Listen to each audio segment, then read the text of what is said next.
Hey, what's poppin', YouTube? It's your boy KiteZz here. My lovely wife, it's just Alex. What's up, peoples? And we here with my wonderful moderator, Big Nitro, aka Big Hefty Nitro. You heard? Yes. Hefty. Yeah. Hey, normally there would be more 2G1A members in here, but a lot of games have came out, so the 2G1A crew they getting their game sessions done. I respect it. You gotta let the homies game. You feel me? You can't force them. You feel me? Let them have their little chill times. You feel me?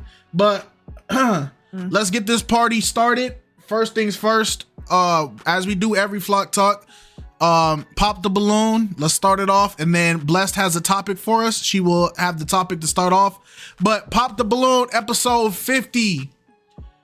We always go through, talk about how we felt about the episode overall. Episode 50 was interesting episode indeed. This had, I think, a total of two matches. I think, yeah, 2 matches total. As you guys can see on the screen, this was the lineup of men. We had Ty Trebet over here on the corner. We had Cowboy Texas Pete. We had Lloyd. We had this dude that I don't know what was going on with him. We got the plug. We got 4 baby daddies and 6 babies. And then we got Captain Super Nipples, as you guys have nicknamed these individuals. Overall, the show, it wasn't horrible. It wasn't the worst episode ever. It was just unfortunate that a lot of good women unfortunately did not get matched. There was a big miss on some of these women, but it happens. That's how Pop the Balloon works. So if you guys have any opinions about this episode of Pop the Balloon overall, like how you felt about the episode, go ahead, raise your hand after Alex tells us how she felt about episode 50. Also, salute to Jerome King. I feel like episode 50 was a hot mess. I think, how many matches did we walk away with? 1? Uno. Yep. Yeah, if this was when we talk about the sisterhood, this is the brotherhood version of that. Yes. None of it made sense. This was the fact that it was all those women that came and didn't get a match. That was just a waste of time. Over the silliest things. Okay. Well, let's get this party started. Nitro, how'd you feel about episode 50, brother? Better than the live, I tell you that. Dang. Oh, he said it, not me. No, but I'm happy for the dude in the green, and I think when you were trying to introduce Mr. Orange Suit right here, I think you said 4 baby daddies and not 4 baby mamas. Oh, my fault, bro. Four baby mamas. But you know what? Yeah. But you know what? Like, yes, why is he there? So you know what? I'm gonna let that one slide because he shouldn't have been there in the first place. He used to go look after them kids, and like you said, his match was somewhere back there.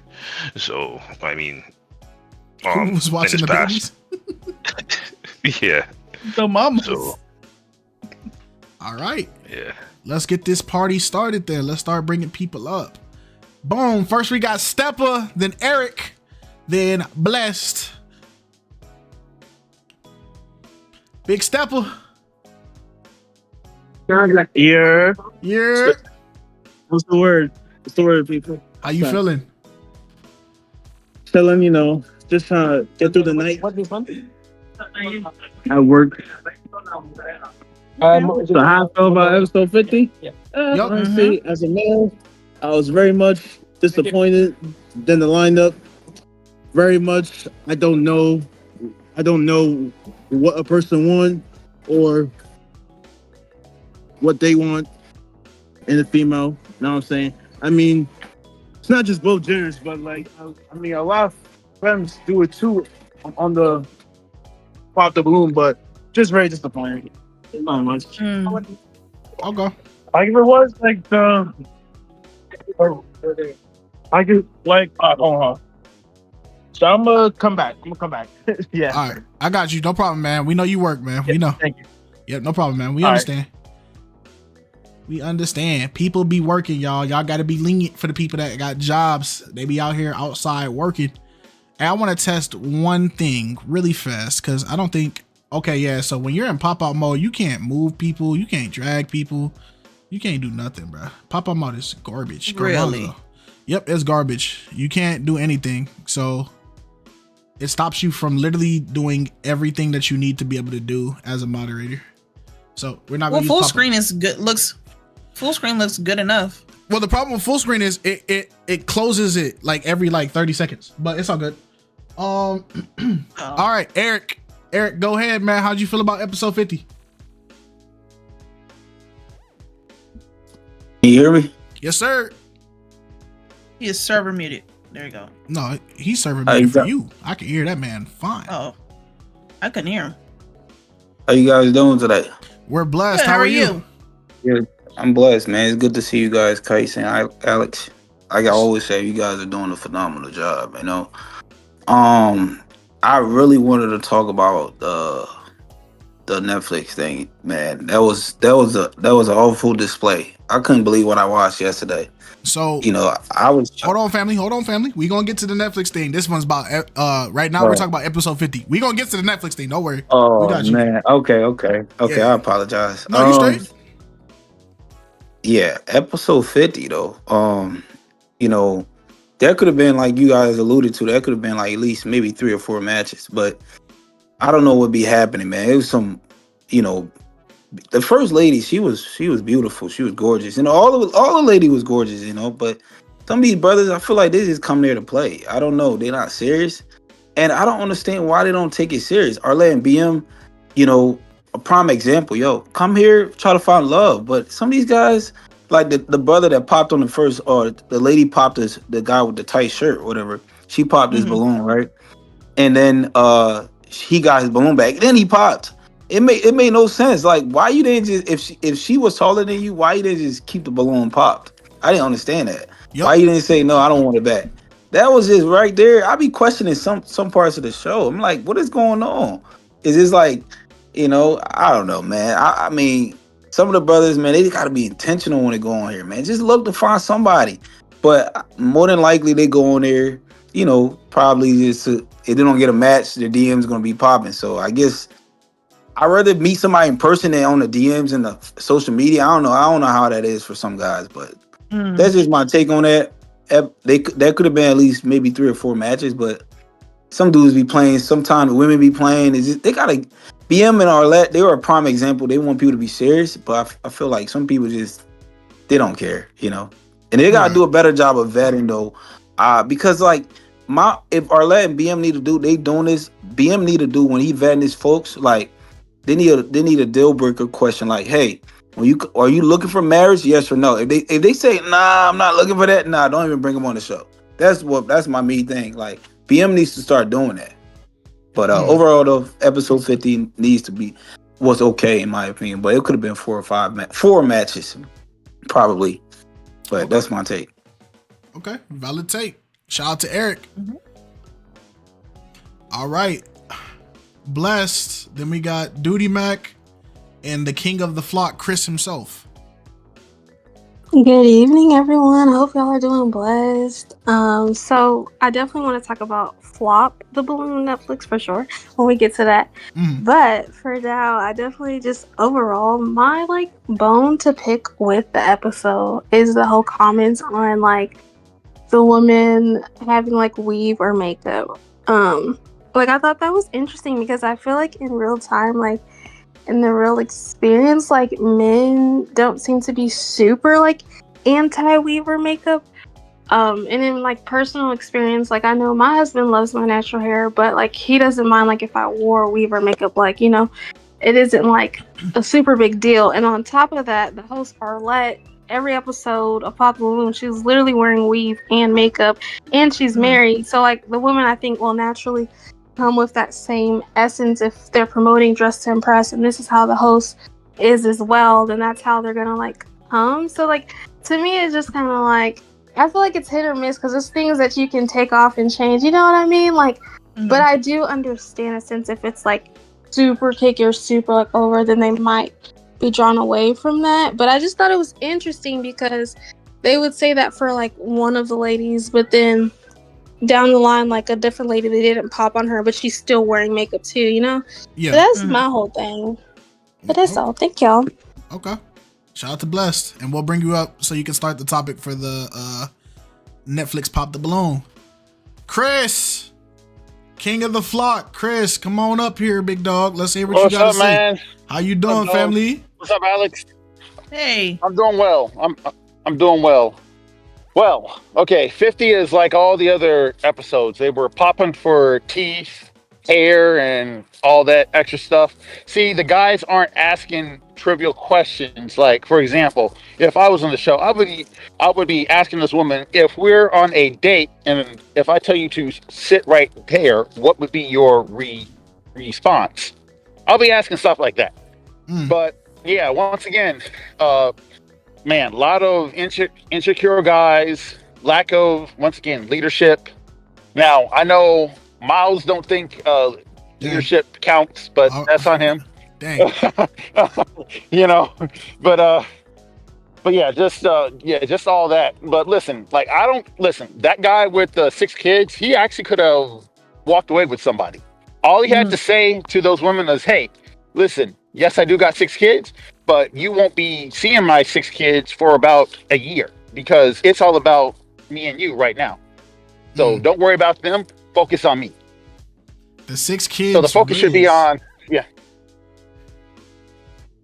Because you're not getting married to my kids. You're focused on me right now. So once again, I don't believe in putting the cart before the horse. I believe in focusing on the right here and right now. That's what I actually focus on.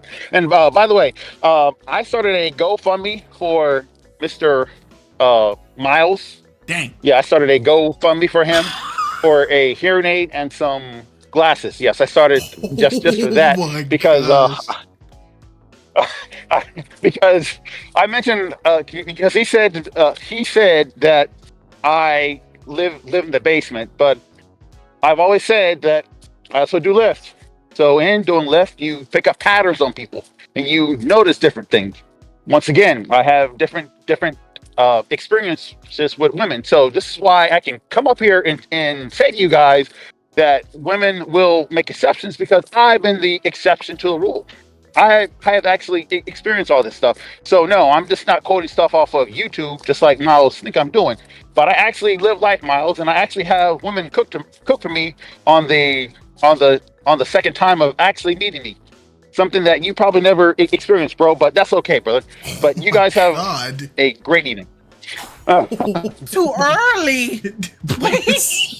Gosh, it's too early, bro. It's too early, bro. It's only 5:40, bro. What's the freak going on? Okay, he ain't raised his hand yet. I don't think Miles is here. I don't think Miles is here, bro. Okay, that's crazy. Yeah. All right. Yeah, we good. Okay. Yeah. Okay. Yeah. Don't nobody say nothing. Y'all didn't hear nothing. All right. All right. Armed swordsman, go ahead, man. That's crazy. Armed swordsman. Yeah, yes, sir. Yeah. All right. Blessings. This episode, I don't even know what to say, honestly. It was interesting. I can say that. It was interesting. I thought some of the guys were trying. I thought some of the women were trying. But I just thought they weren't trying hard enough. All right. So I'm going to say, it seems to me, again, this is just my opinion, that a lot of these people who come on Pop the Balloon, it's like the ideal woman that they have never seen or dated before. That's what they come on Pop the Balloon looking for. That's how it seems to me. And not only that, there's another thing I want to touch on about the makeup thing, because honestly, I don't think makeup is a very big deal, but I can understand how it becomes a big deal. For example, it's because I'm used to seeing women in makeup, extensions, braids, and all of that. So it doesn't really bother me as much. But although I actually do prefer outside of those things, but because I've seen it constantly, it isn't a problem for me. But at the same time, I can understand if All right, so you got on makeup, lashes, contacts, weaves. I can understand with all of that. People is like, so who is the real you? Can I see the real you? You know, I can understand why people might think that's a problem, honestly. But one of the things I don't like, especially on this, is like somebody will say something and then everybody else just copy and paste that answer. It's like, no. You were thinking something else. Don't just because you saw that thing or you didn't want to say that thing, but now that somebody says it, you think that you can bring it up as well. Like, no, be you. Say what you were going to say initially. Don't just say what you hear the other person says. And that again always annoys me. But overall, it wasn't a good episode. I don't think it was particularly bad either because we've seen worse. So yeah. Overall, maybe 4 to 10. Yeah, maybe 4 to 10. Okay. Oh, that's valid. Shout out Armed Swordsman. Yes, sir. Jules, how'd you feel about episode 50? Let's see what we got here. Let's see. All right, so Trick Williams lookalike didn't come here for a match. Trick Williams is crazy. White Nas X didn't come for a match. Chris Brown 2.0 is the only one that walked up out of there with a match. Dude in the white shirt didn't come for a match. Black Sami Zayn didn't come for a match. Dr. Dez 2.0 sure didn't come for a match. Matter of fact, why was he even on the show to begin with if he got 6 kids? But that's besides the point. And Nips Almighty didn't come here for a match. Matter of fact, he fumbled. So he called him Trick Williams. Okay. Shout out to Jules, man. Hey. that was a reference I didn't expect to hear today, bro. He called him Trick Williams. That's funny, bro. All right. Duty Mac, my brother, how you been, man? KiteZz, what's happening, Charlie? How you doing? Doing all right, man. Madam Alex, how are you? Good. How are you? I'm all right, man. You know, I'm alive. You know what I'm saying? I was thinking to myself, man, I got so many problems in life, man. I should go to therapy. Then I said, no, what I gotta go pay somebody $400-$500 an hour for? Like, this is my therapy right here. Hey, right talk here. about it. Talk right about here. it. Every what's today? Friday. Every Thursday, Friday, I comes right here and I talks my talk. You know what I'm saying? I gotta, I gotta do it. I've been waiting for this because I missed the last two. Okay. I'm gonna get right into it. Episode 50. Man, I just want to say, Arlette, BM, God bless y'all. God bless you, man, because I'd have gave up a long time ago. I'd have gave up at the episode 3. It's amazing. This is amazing. I'm normally on the women, and I still am. But these men right here, I don't even know where to begin. Walker Texas Ranger, goofy. The Chris Brown wannabe, goofy. My man's with the tight shirt, bigger goofy, and he was mad disrespectful for what he said to that lady, and we all know what I'm talking about. My man's with the hat and the white shirt, he was cool. Sammy, he was alright. And I feel, and Buddy, who looked like he just steal packages from FedEx. I don't know what his deal was, but I felt so bad for the ladies. I really did. They deserve it, especially that last lady. They deserve so much better. Fun fact: the one who did get in the match, Monet. I actually know her. We used to work at White Castle many years ago. I don't know if she remembers me. Yeah. So I was like, oh man, because she's from Chicago, but she said she moved to Phoenix. I'm like, oh, okay, I see you out here. Okay, I'm glad she got somebody. Now, Buddy, the Chris Brown lookalike, he lucky, because I promise you, when he went up there and all that was like, is this gonna be a match? And he kept talking and asking dumb questions. I'm like, bro, if you mess this up, I swear to Almighty Jesus, if you mess this up, I was ready to punch my screen into the Nexus. I'm like, bro, you taking a million years. Either walk off or don't. And he lucky.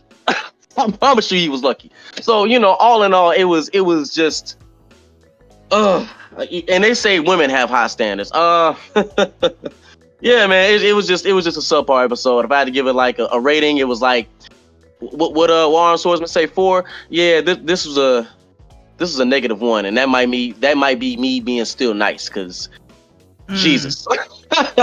Yeah, but I'm gonna save for what I gotta save for other topics. So that was my take. Okay, shoot, shout out Duty Mac, cooking it up. Yes, sir. All right, Yeshua, go ahead, man. Can you hear me? Yes, sir. Yes, sir. All right. Good night, everyone. Glad to be here. So, Nice. well, yeah. Topic I feel about the episode, right? Yeah, how you feel about episode 50? All right. So tonight, honestly, let me just be real. These troglodytes, I don't even have it to push out on them tonight. Seriously, I just feel disappointment. What I will say though is that I'm beginning to wonder if there's a subculture being created in Pop the Balloon. I'm beginning to wonder if Pop the Balloon is losing its soul and if the soul purpose is being lost. Because in the beginning episodes, even though it was rough around the edges, we could see the soul, we could relate to the people, we could see more genuineness. Someone got engaged from this. There were 3, 4 matches average per episode. No, more and more we're seeing more vapid people, more people who are, you're wondering why you're even here. Is it that you just want to look cute for the camera? And this is especially evident with the past episodes, the trend I'm seeing. I'm just disappointed. I'm not feeling like they're there for love. I'm not feeling like, I don't know. It just seems as though I might never see someone who is genuine again. I might never see someone who I can say, yes, I want them to get a match. I want them to receive love. No, I just despise them. I want to see them lonely forever. I want to see them off my screen. I don't want to see them anymore, and that's bad. So I'm just disappointed, that's all. Okay. I understand. It's understandable though. I can't blame you for how you feel though, because it definitely gets to that point. 100%. Miracle said they didn't broke Joshua's spirit. They didn't broke him, man. They broke his meter. Steppa, I see you came back up. Maybe you wanted to say something? Yes, sir. All right. So what I was actually saying, it was too much of a I don't know what I want. It was very much of too much of a repeating the same questions, copying the same questions over and over. That was about it. So yeah. Okay. All right. That's understandable. And last but not least, it was very much disappointing. Yeah, that's about it. Okay. Shout out to you. All right. Blessed, you may raise your hand. It's time for the topic that you would like to speak about.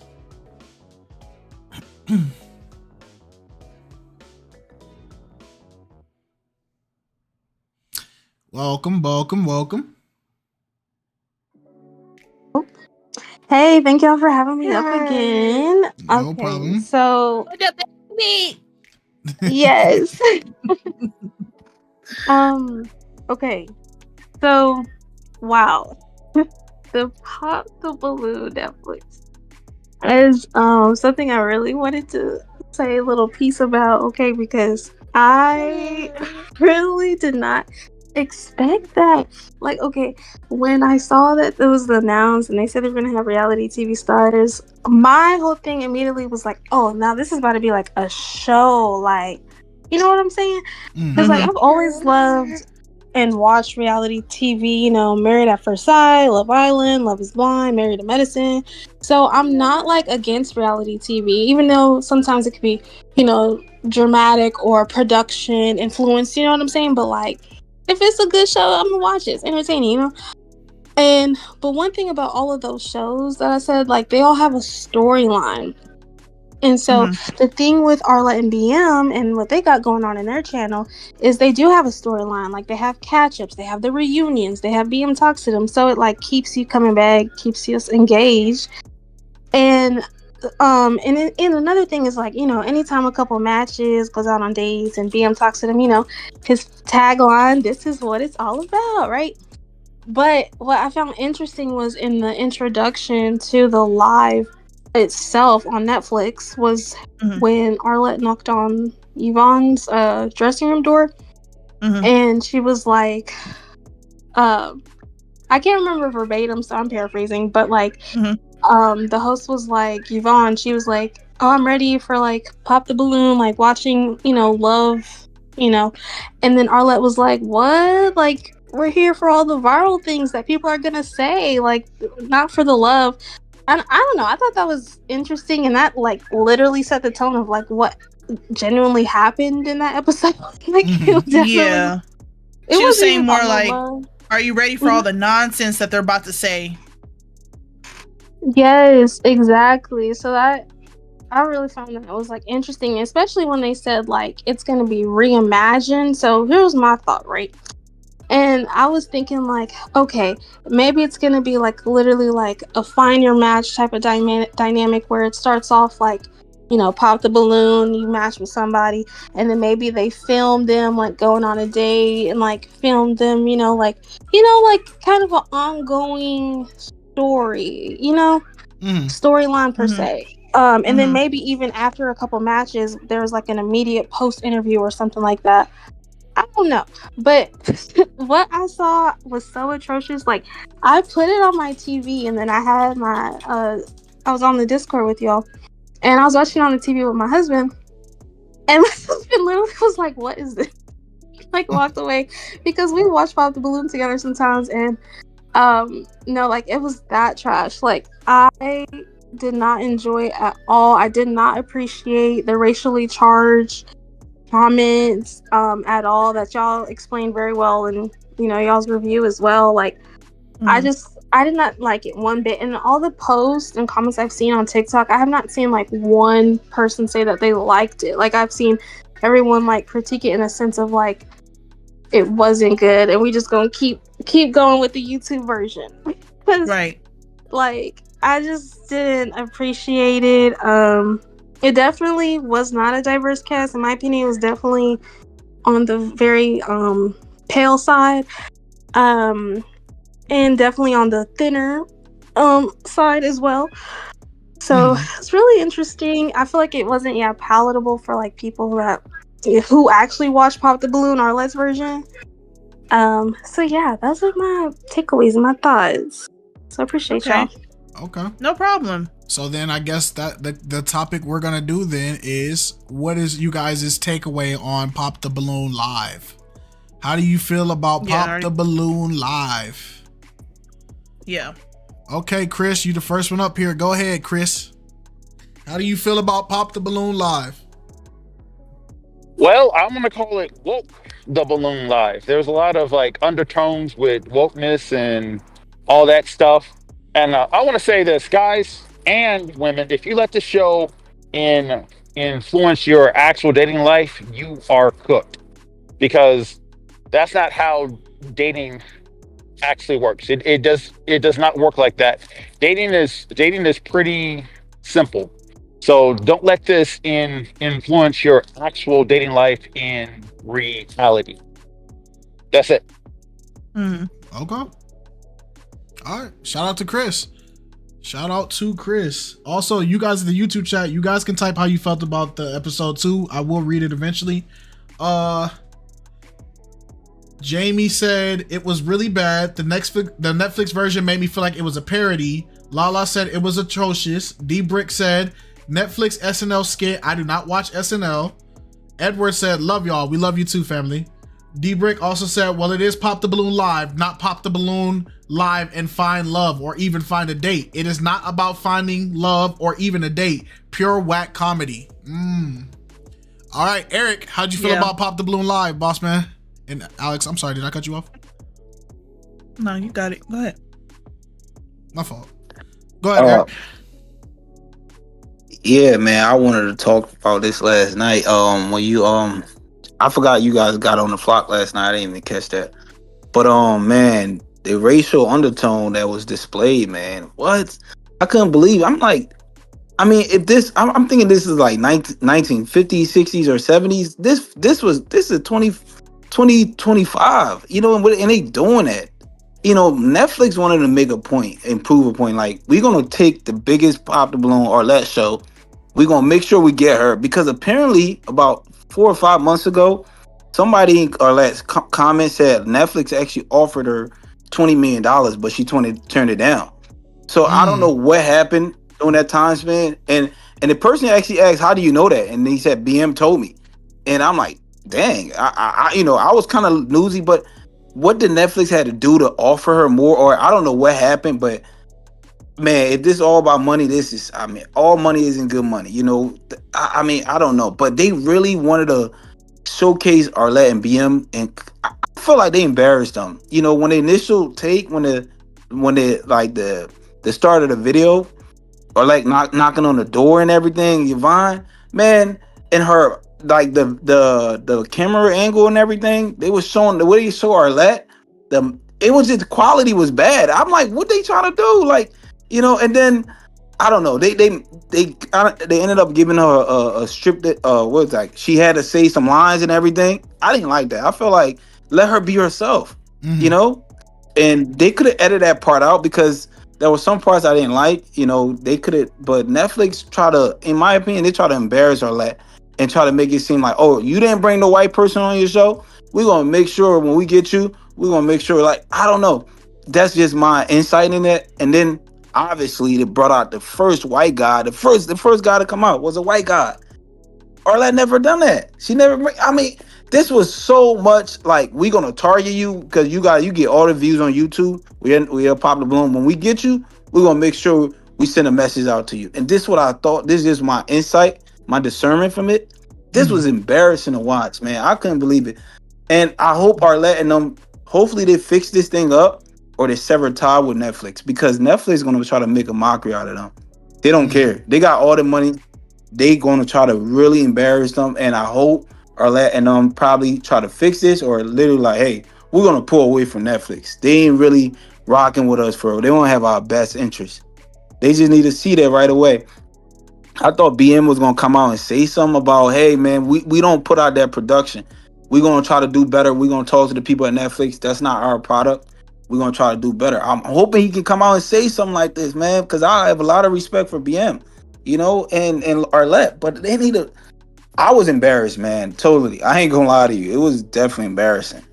But I don't want to go over I don't want to talk too long, and I appreciate you guys' platform, and you know, that's all I gotta say about that. So thank you. Hey, shout out to Eric. Shout out to Eric. So he feels like it is a Netflix trying to teach them a lesson. I can see perfectly how he gets that.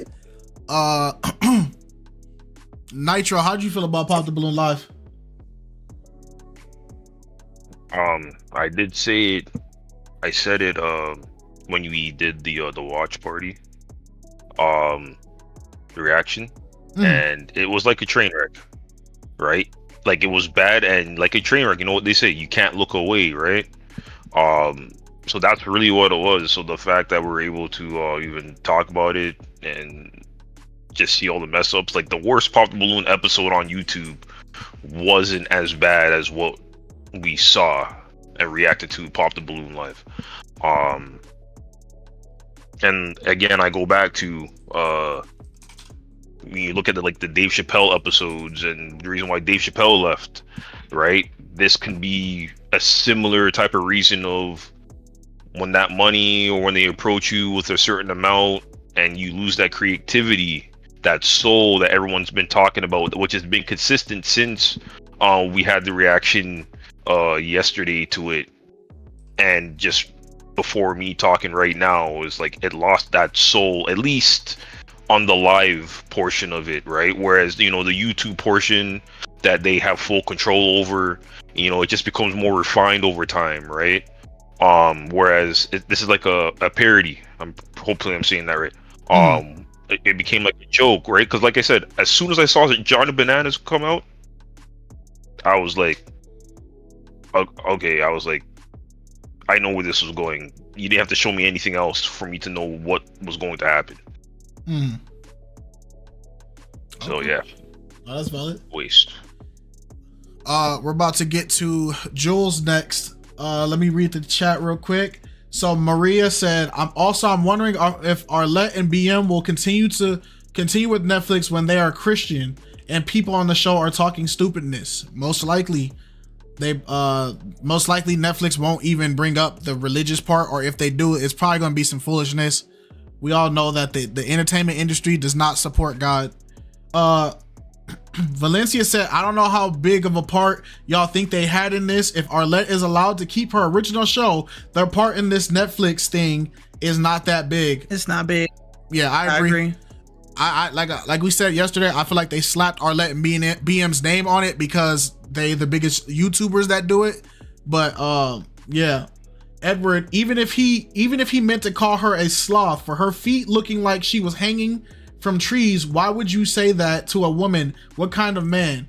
So the Johnny Bananas guy actually went online and tried to say that he wasn't talking to the black woman when he said it. He was talking to the lady in green, even though when we watched the clip back, we see him point past the lady in blue. So he's either talking to the girl or the lady in green.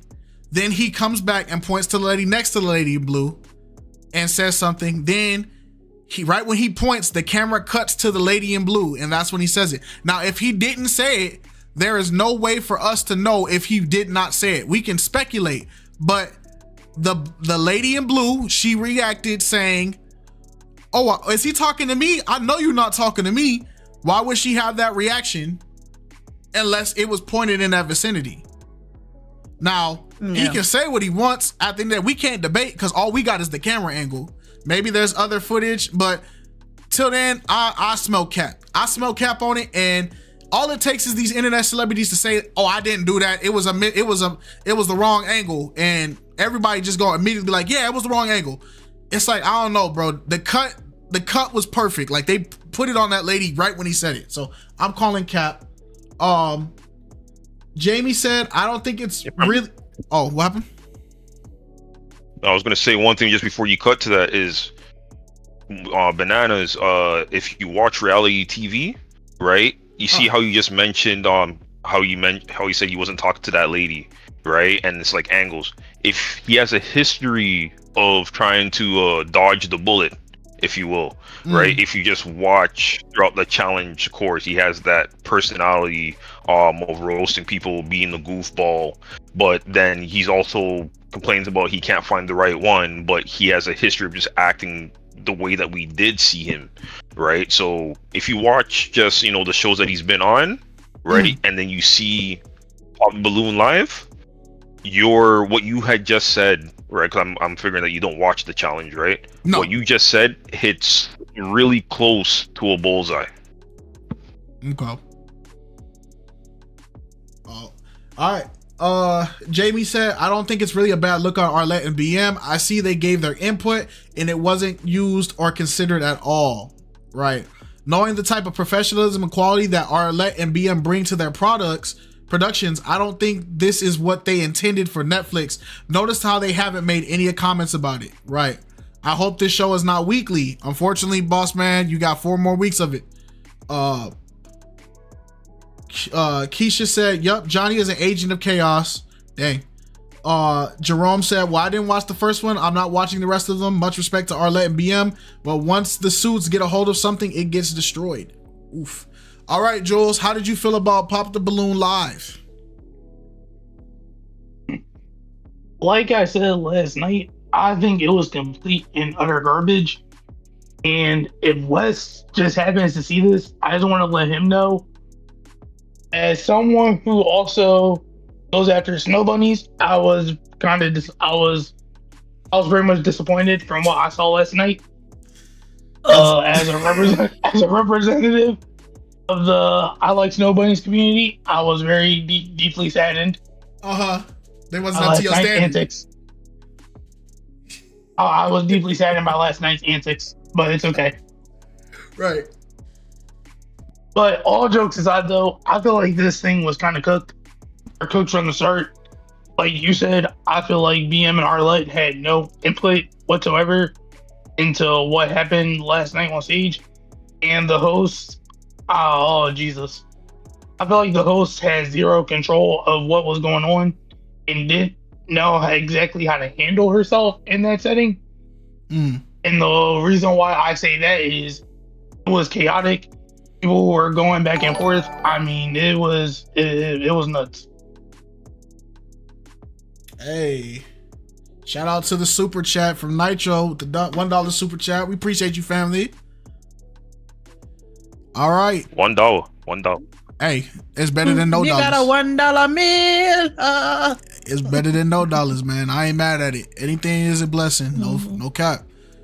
Hey, Armed Swordsman, how you feel about Pop the Balloon Live?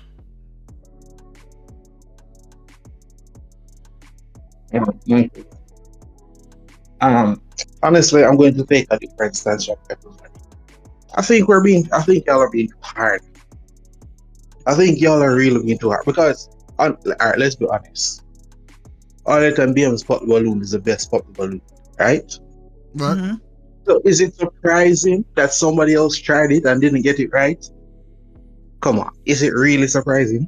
There's a reason Arlette and BM have the big following that they have because they're the ones who do it the best. So even if I lend you my name, I lend you my clout, right, and you get other people to do it, it's just not going to be the same. So I think y'all are just being too hard on them. They tried, they failed. You know, it's what it is, honestly. And I think we should just take it for what it is, because let's be real. Celebrities of that standard, they aren't really struggling to find people to be in relationships with. They might struggle to keep a relationship, but they aren't struggling to find people to keep a relationship with. So it's just, to me, it was just a SNL skit, to be real. It was just a comedy skit. The only issue was that the jokes were bad. That's the issue. The jokes were bad. They needed Dave Chappelle to write for them. So that's the only issue. The jokes are bad. And that that line is crazy. That sleep in the tree upside down line, that is for that. That is Was forever. was SNL funny? Some of them. When everybody saw the SNL skit of Pop the Balloon, was that funny to y'all? I think it was funny. What, the one with Dave Chappelle? Yeah, with Dave Chappelle. Yeah, I think the Dave Chappelle was funny. Yeah. Why was it funny? Because it was Pop the Balloon funny, or was it because it was true to what Pop the Balloon actually is? And as far as like poking fun at it. Yeah, that's why. That's exactly why. So what Netflix did was the complete opposite of what SNL did. True. SNL actually studied Pop the Balloon in the tropes, in the stereotypes, in the commonalities of what all Pop the Balloons have in common, not just Arlette's, because they did stuff from other people's Pop the Balloons, but Arlette's was the main focus. But what Netflix did was they threw everything out, any suggestion that was given about Pop the Balloon and how it actually works. They didn't even get the basis of it down. They just got the stage and the people. That was it, in drama. It's more to Pop the Balloon than that. So I think it's more like people are upset because yes, Arlette and BM's names are attached to it, but it's the simple fact that we have something that's in our culture. We have something that we all come together and we all enjoy as a community, whether you black, white, whatever the case may be, in the YouTube space, and Netflix took it and they just stomped all over it.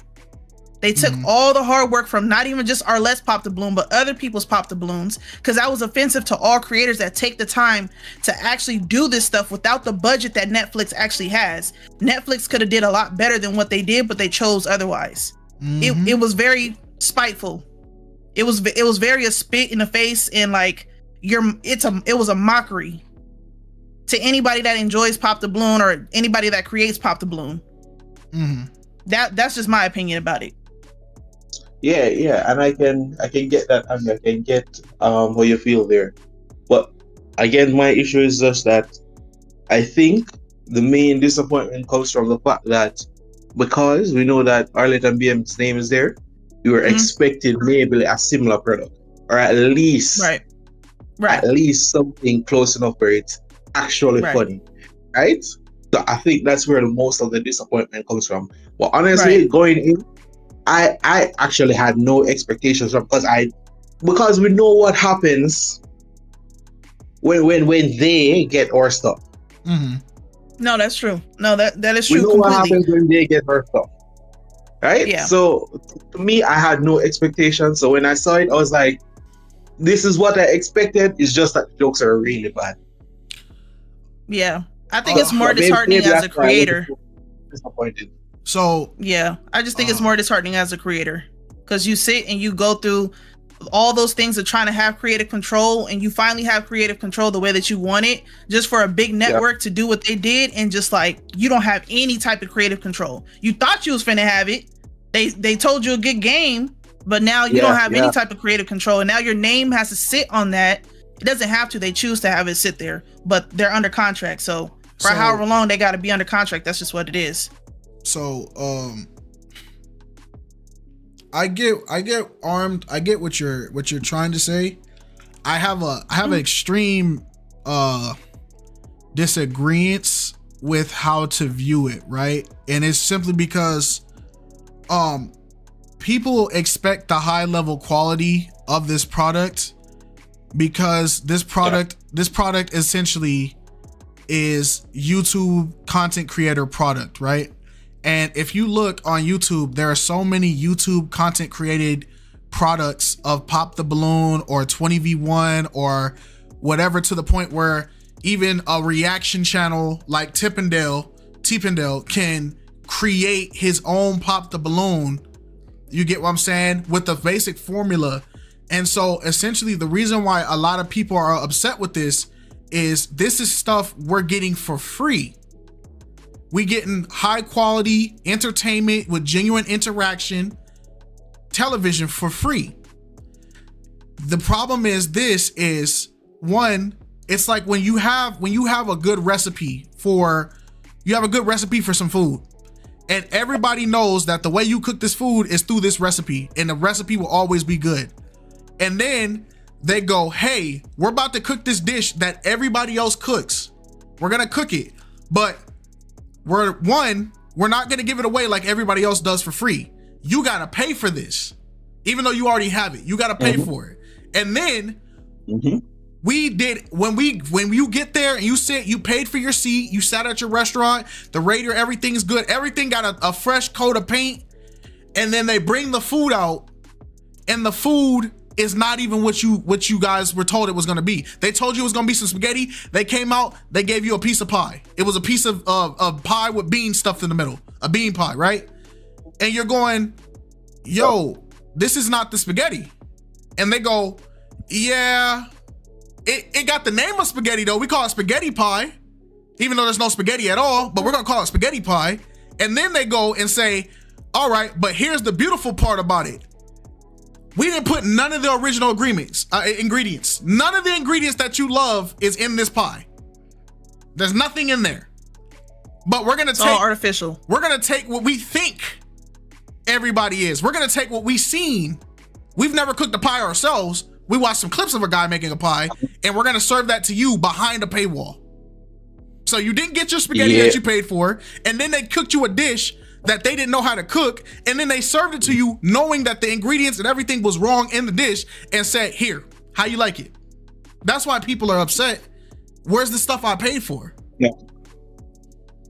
Yeah, I can understand. As I said, I understand the anger, but it's just like for me, I just, because I went in knowing what would happen and not expecting anything from it, that's why I don't think I'm as disappointed, because as I said, when you look at it, it's Pop the Balloon live, right? So the love part, that was eliminated overall, right? So they didn't even pretend as if that was a part of it. Even in the name, they didn't pretend it was just Pop the Balloon. The aim of that show was just to pop the balloon And the reasons for pop balloon is the worst reasons that pop the balloon are find love. All of those clips, all of the worst of the worst, that's what they gave them. That's what they gave them. That's why from I saw the name, I saw what happening. I had no expectation. No expectation. So maybe that's why. But as I said, I can understand the anger. I can understand the anger. Because it's like when I was watching Bel Air, I was so excited that Bel Air was actually getting rid of. And I was like, yeah. Because I grew up on that. So when I heard it was coming, I was like, yes, let this be good. And I started watching it. And it's like you know when you're on a roller coaster and right at that peak where you're just about to go down and you feel weightless. That was me going in, and then I watched it and my stomach sank. So it's because and they've been doing this with all reboots time and time again. It's like, to me at this point, it's what I expected it not to be good, and so when I saw that it just wasn't surprising. So I wasn't very disappointed. I think, but I do understand the anger. Yeah, I think your stance. I think your stance for this. Your stance is you knew that. Valid. No, his stance is valid. It's one of those things. You knew the food was gonna suck. You saw that the food was gonna suck. You were anticipating for the food to suck, and the food sucked, and you're like, "Why is everybody mad?" Like, y'all knew it, right? Yeah. But I think the problem is a lot of people saw. It's a different thing if you know the chef is trash, right? But then it's another thing when you hear, hey, the people that you know don't produce trash, their name is slapped on it. Like, imagine Chef Ramsay's name being slapped on the food that you're about to be served. You would expect it like, well, if Chef Ramsay's cooking this, it's got to be good. Yeah. Even if it isn't a crappy restaurant, it's still Chef Ramsay, Gordon Ramsay. But then you find out Chef Ramsay was there. His name was on the thing. It said he was going to cook. But then you look in the crowd and Chef Ramsay sitting at the table too. And you like, what? Ain't you supposed to be cooking? And he's like, oh yeah, nah, not me. I ain't cook here. And it's like, hold on. It's like, wait a minute. Hold on. Yeah. But shout out to just you. A cameo. We're just here. Exactly. Yeah. Listen. But I get your take though. I get his take though. I get you, Swordsman. I get it. No, yeah, I respect it. All right. Yeshua, go ahead, man. Hey, everyone. Can you hear me? Yes, sir. Wonderful. Now, regarding this, I didn't necessarily watch the Pop the Balloon live because I joined last minute yesterday. But based on the discourse I'm seeing, based on the reactions, what everyone is saying, I feel a lot of things. Mainly what I feel is this seems like culture appropriation to me in the most negative light, because I'm in Jamaica, where I'm from. It seemed to me that Pop the Balloon was an exclusively black thing. It's within our black culture. I could be wrong, but that's how I see it. Now, when Netflix came and did this, it seems like they saw something that's only for one specific demographic, black people, and they just wanted to take control of it. They just wanted it for themselves, and they just wanted to own it and profit off of it. And they didn't show any respect for it at all, because the greatest form of flattery is imitation.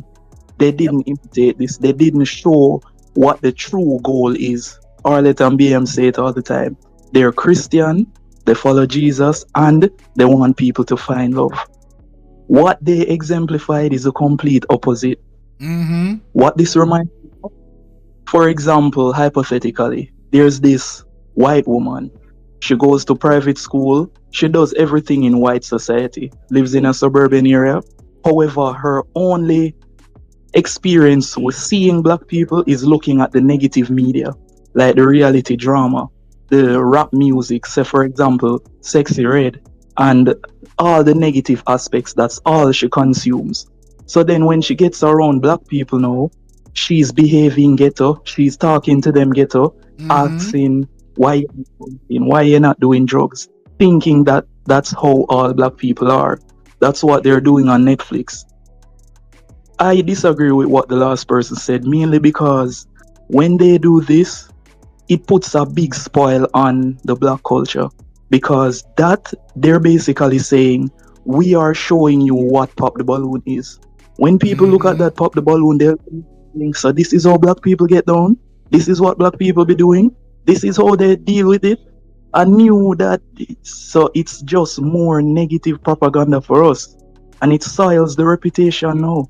People will never take pop the balloon seriously again, based on the reputation Netflix gave it, because it will probably go worldwide now. On YouTube, a good amount of people see it, yes, but on Netflix, the whole world can see it. It can get way more popular. So this was just so terrible for me. I really hate it, honestly, and I feel so disappointed. And I won't even say it's racism. I think it goes beyond racism. Just the corporative greed to take control of everything, milk everything dry, no matter what you do, no matter how you spoil the reputation. So it's sad, really.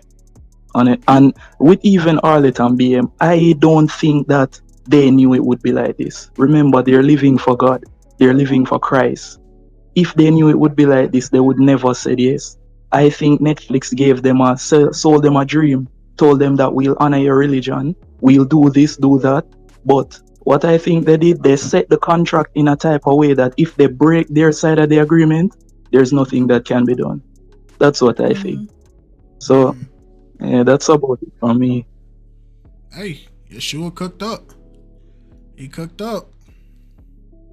Stepper, how you feel about Pop the Balloon Live? Honestly, I didn't even watch it because I already could tell it was gonna be trash anyway. I mean, it was not gonna be like how Arlette and BM operates their Pop the Balloon, the original. But honestly, it was just garbage. 0 out of 10. And honestly, feel like the episode. Honestly, feel like the Netflix Pop the Balloon was good. Be like a comedy show type thing. It didn't really feel like Pop the Balloon, and plus it has 0 matches, so I don't really feel no type of way about it. It was just garbage. Okay. Yeah. All right. Shout out to Stepper.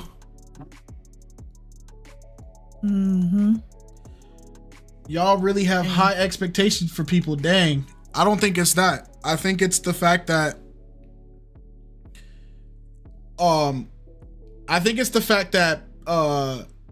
BM and them made this product out of just the money that BM had, and just the fact that they just did it themselves. They got it out the mud. It's not high expectation on BM and Arlette's part. It's the fact that they have 50 episodes plus over 30 different content creators of a product that is popular. It's basically Netflix walked into a classroom to take a test, and the cheat sheet was on the board. The teacher wrote every single answer on the board of what it could be.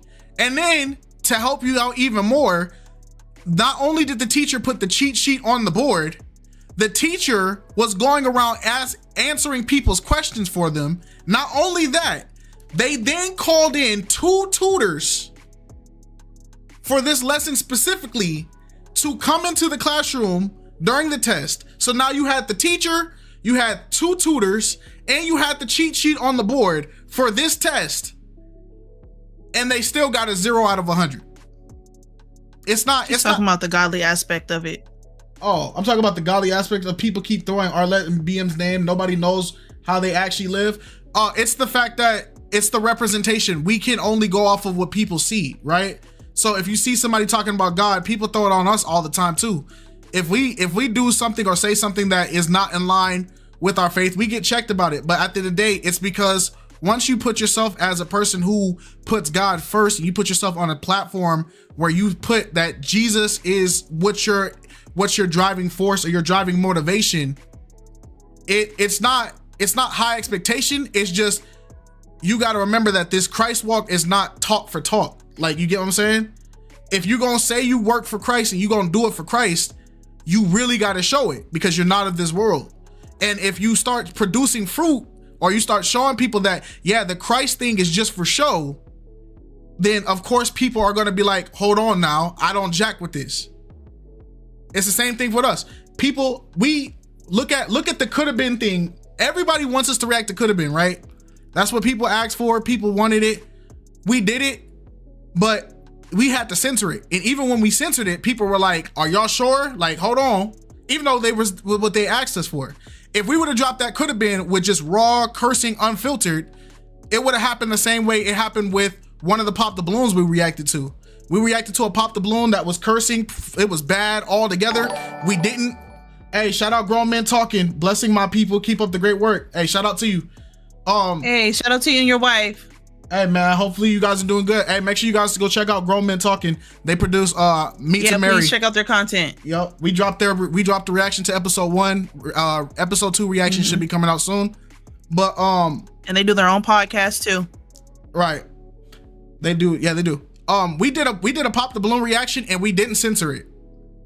Actually, it wasn't even a Pop the Balloon reaction. It was a Soulless J Cheaters video, and they dropped like 1,000 F-bombs and we didn't censor it. And as soon as that video came out, dude, me and Alex got so much feedback and backlash of it. Is like, bro, you guys are supposed to be Christian. I come here for clean content. I come here for this.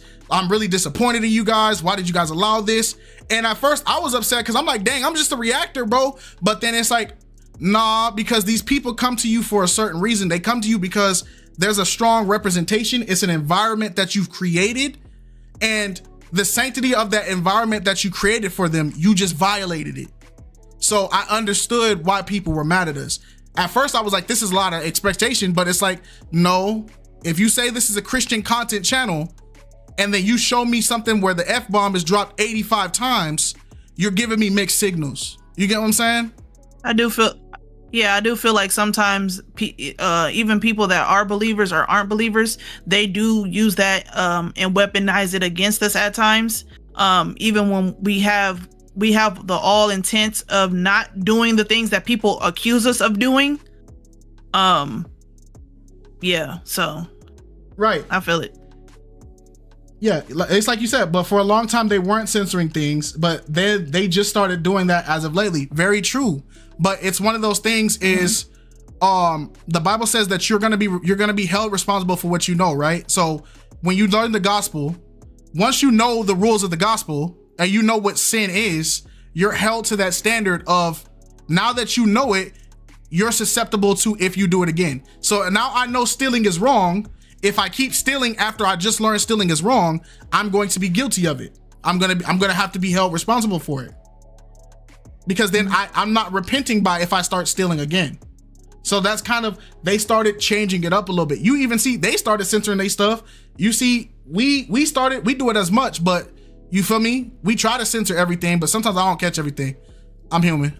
I can't catch it. Sometimes it's, you can't control the people that come on your platform either sometimes.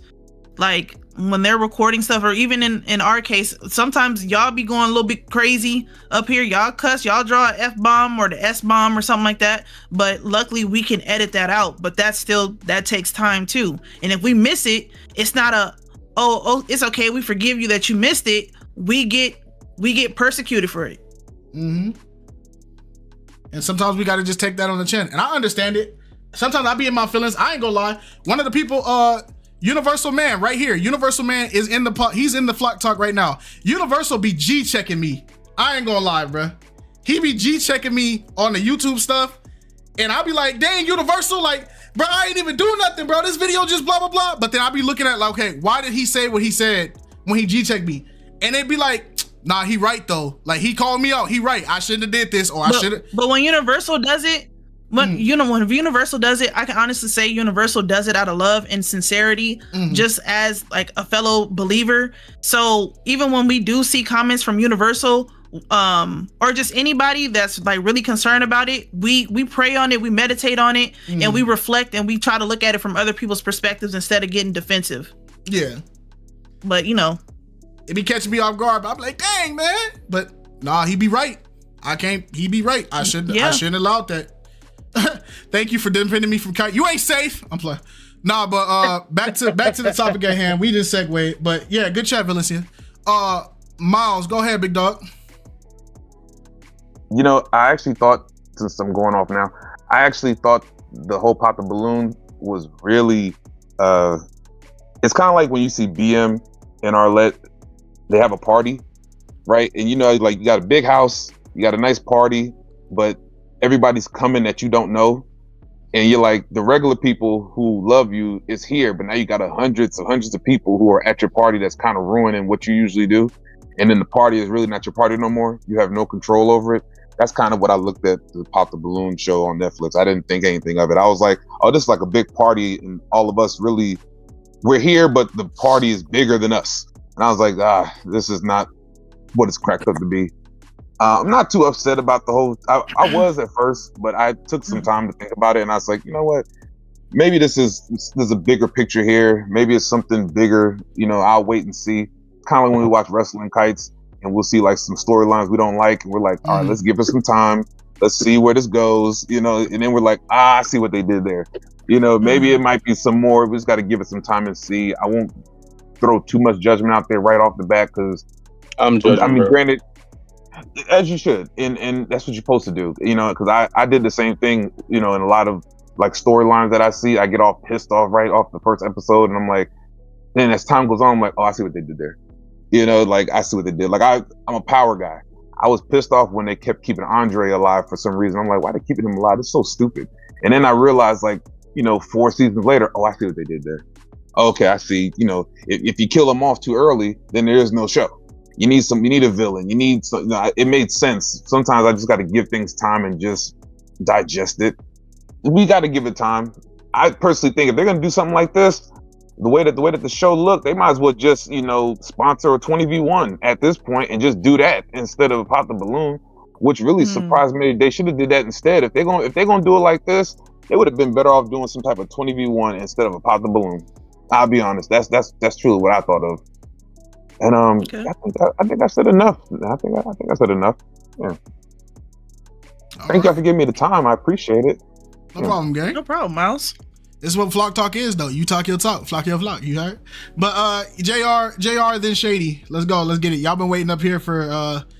Somebody said they. Thank you for your patience. They said they went through 2 lore arcs and a duel in the same chapter. Yeah, I wasn't sure how much of that exposition was real, but shout out to Miles. Like, you know, being blind and coming back, that takes some real mental fortitude. Mm-hmm. So with the show, I went through a lot of phases, and this conversation I feel like it kind of grounded out my initial thoughts. I will say that I don't think this was just like Miles had said, like the party is just bigger than us now.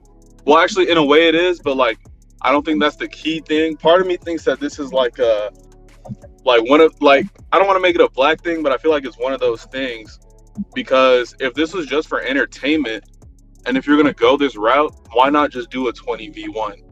Why specifically take Pop the Balloon, you know? And like if you meet Arlette and BM and you have a conversation with them, you know, like what their goal is in the show, like what they're actually trying to do. Like they're not trolling about it.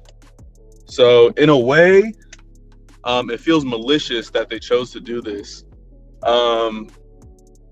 Especially because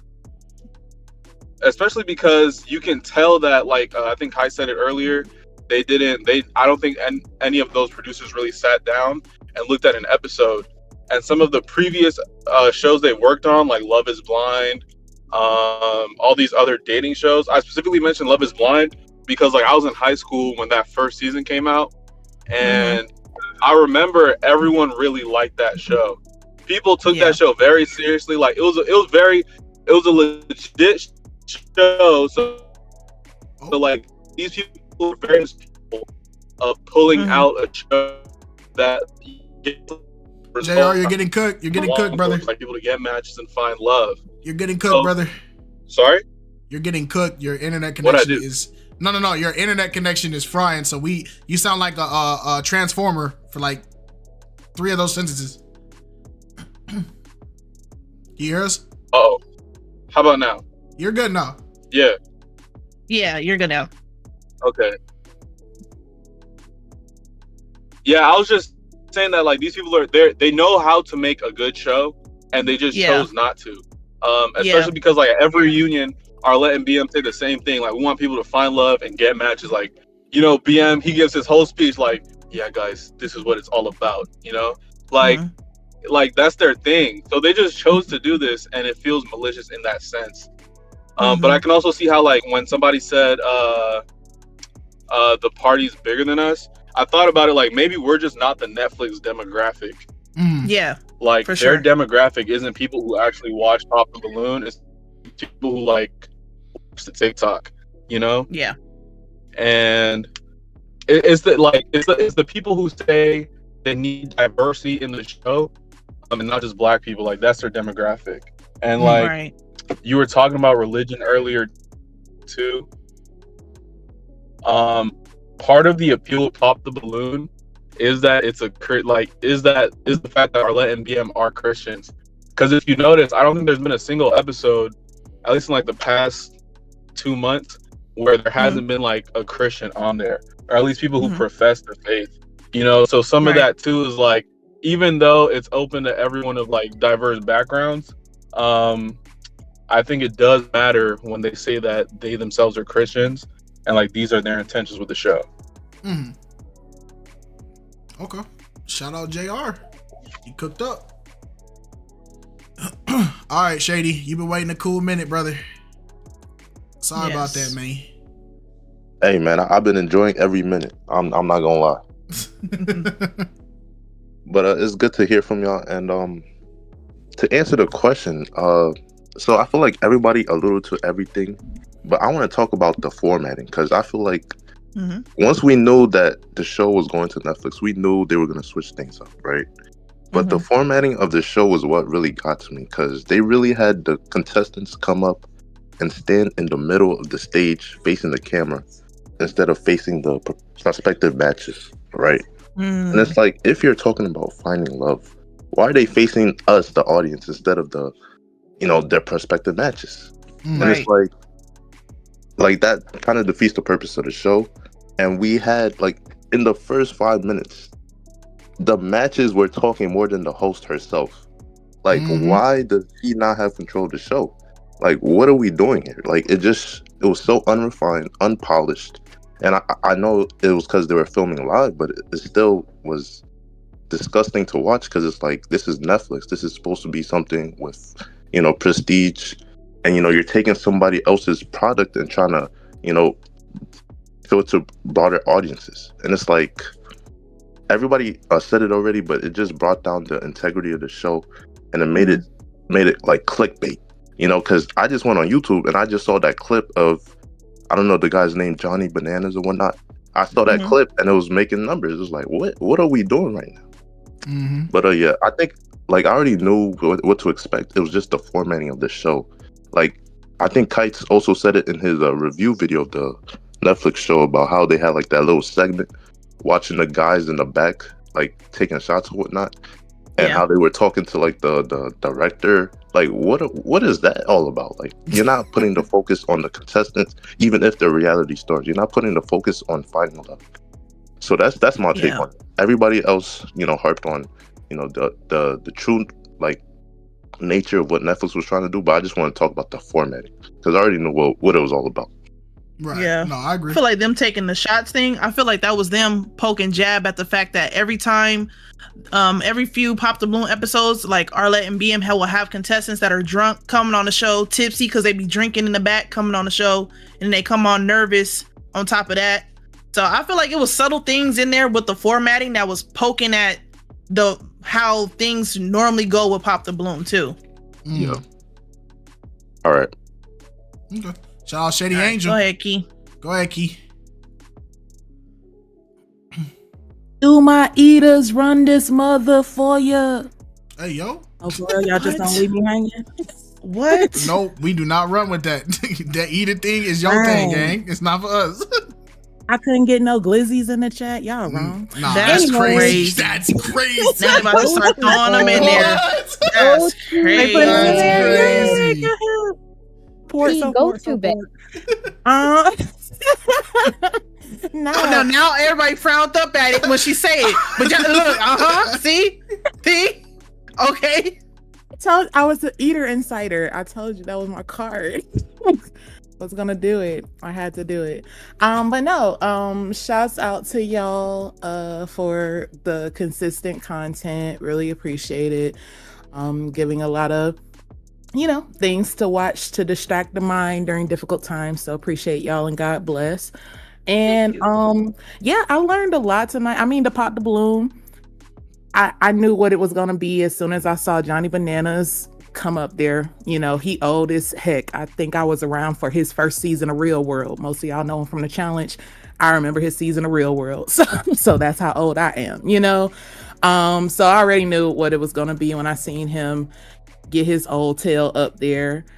And then just learned so much from the Flock Talk tonight. I'm always excited to learn new things. I didn't know Chris had a whole harem over there. I thought he was working for HR, and then he posted a pic of him on a drum kit. So who knows how that worked out. But yeah, great talk as always. Been feeling really inspired, been feeling really entertained, and shouts out to all the eaters. Get up out of here, Key. Get up out of here. Okay. I don't know why. I don't know why this is what we've created, but this is here. This is here. Chris from HR is crazy. Now I gotta change his name. I would let Duty Mac talk, but Duty Mac is deafened. So Duty Mac is in fact deafened. So Jules, go ahead, man. First of all, I just want to say pause. That's the only thing I gotta say. Pause. Oh my goodness gracious. Pause, and pause. All right, bro. If that's what she is, it's none of my business, man. It is what it is, bro. I guess. Also, Chris, message me after tonight or at some point this weekend. As a drummer and as a musician myself, I would love to pick your brain about gear. So message me. Okay. Shout out to Chris and drummers and musicians, man. Miles is up here. What did you have to say, Miles? What happened? Did you have anything important? Am I on? Can y'all hear me? Yeah, we can hear you, Duty. Duty. Yeah, my Duty bad. came back. One of my friends just called me. My bad about that. Real quick before I say what I gotta say about Punk Blue, I just want to say, hey man, Miles, shout out to you, man. I wish I was there so I could shake your hand. I felt like when you was talking, I felt like I was watching a smack you all real battle. I feel like you just Man, I don't know. That's great entertainment, man. I love this. I love this whole thing. Yeah, man. Shout out to you, man. I want to be like you when I grow up, man. Seriously, that was excellent. As to the pop the balloon thing, I'm gonna say this real quick because I actually got a dip and my phone is dying. But I didn't see it. I didn't see it. I didn't want to watch it, and the reason being is because once I found out that Arlette and BM was not really gonna be like the ones so say in charge, I was like, okay, yeah, this whatever. Not to mention, whenever you make something that niche, kind of like mainstream, if you will, or put on a big platform like that, they generally do not follow the same principalities that make the original product good. As I've seen from the reviews and from the comments, I don't even care about the whole, diversity thing. I could care less about that because the general point of Pop the Balloon and Find Love is just that. Pop the Balloon and Find Love. You people out here trying to, find a match or whatever, If you come to, excuse me, if you come to our Let's version, or any version of Pop the Balloon, and you do anything opposite of that, then you are a contributing factor to the problem. Because people watch this for, antics, disrespect. People come here and they basically watch it as if this is like Love and Hip Hop or something like that. That's basically what this is. So with that being said, it's gonna bomb. If it hasn't bombed, it's going to bomb. I don't think it'll last. Arlette and BM will continue to do their thing, regardless. And you know, I'm a true fan. You know, I stick with what got me to the dance. I'm sticking with Arlette's version and Arlette's version solely. Like season 5 just wrapped up. They're gonna have the reunion next week, and then they're gonna move on to season 6. So I'll be here all day for that. Anything happen with the Netflix series, if it continues on, well, you know, God bless them. But I won't be participating in that. So you know, it is what it is. If people were disappointed by it, I kind of got to agree with I think Yahshua said it. Why were y'all disappointed? The writing was on the wall the second they announced it. like there was nothing to be shocked about. You know what I mean? First of all, the fact that Arlette and BM once again are not the sole proprietors of this, and they're going off of their specific show. Once I heard that, I checked out. That's the end of that. That's the end of that. That's like your favorite artist announcing his new album. Then the album come out, and and then he has all his features on the album, but then he ain't on the album. That's the same thing. You know what I mean? You get what you get, man. So you know that's just my take on it. I'm gonna get up out of here, but you know, shout out to all of y'all. I enjoy being here, and when the reunion drop, I'll be here next week. You know what I'm saying? I need smooth at a table like this. You know what I'm saying?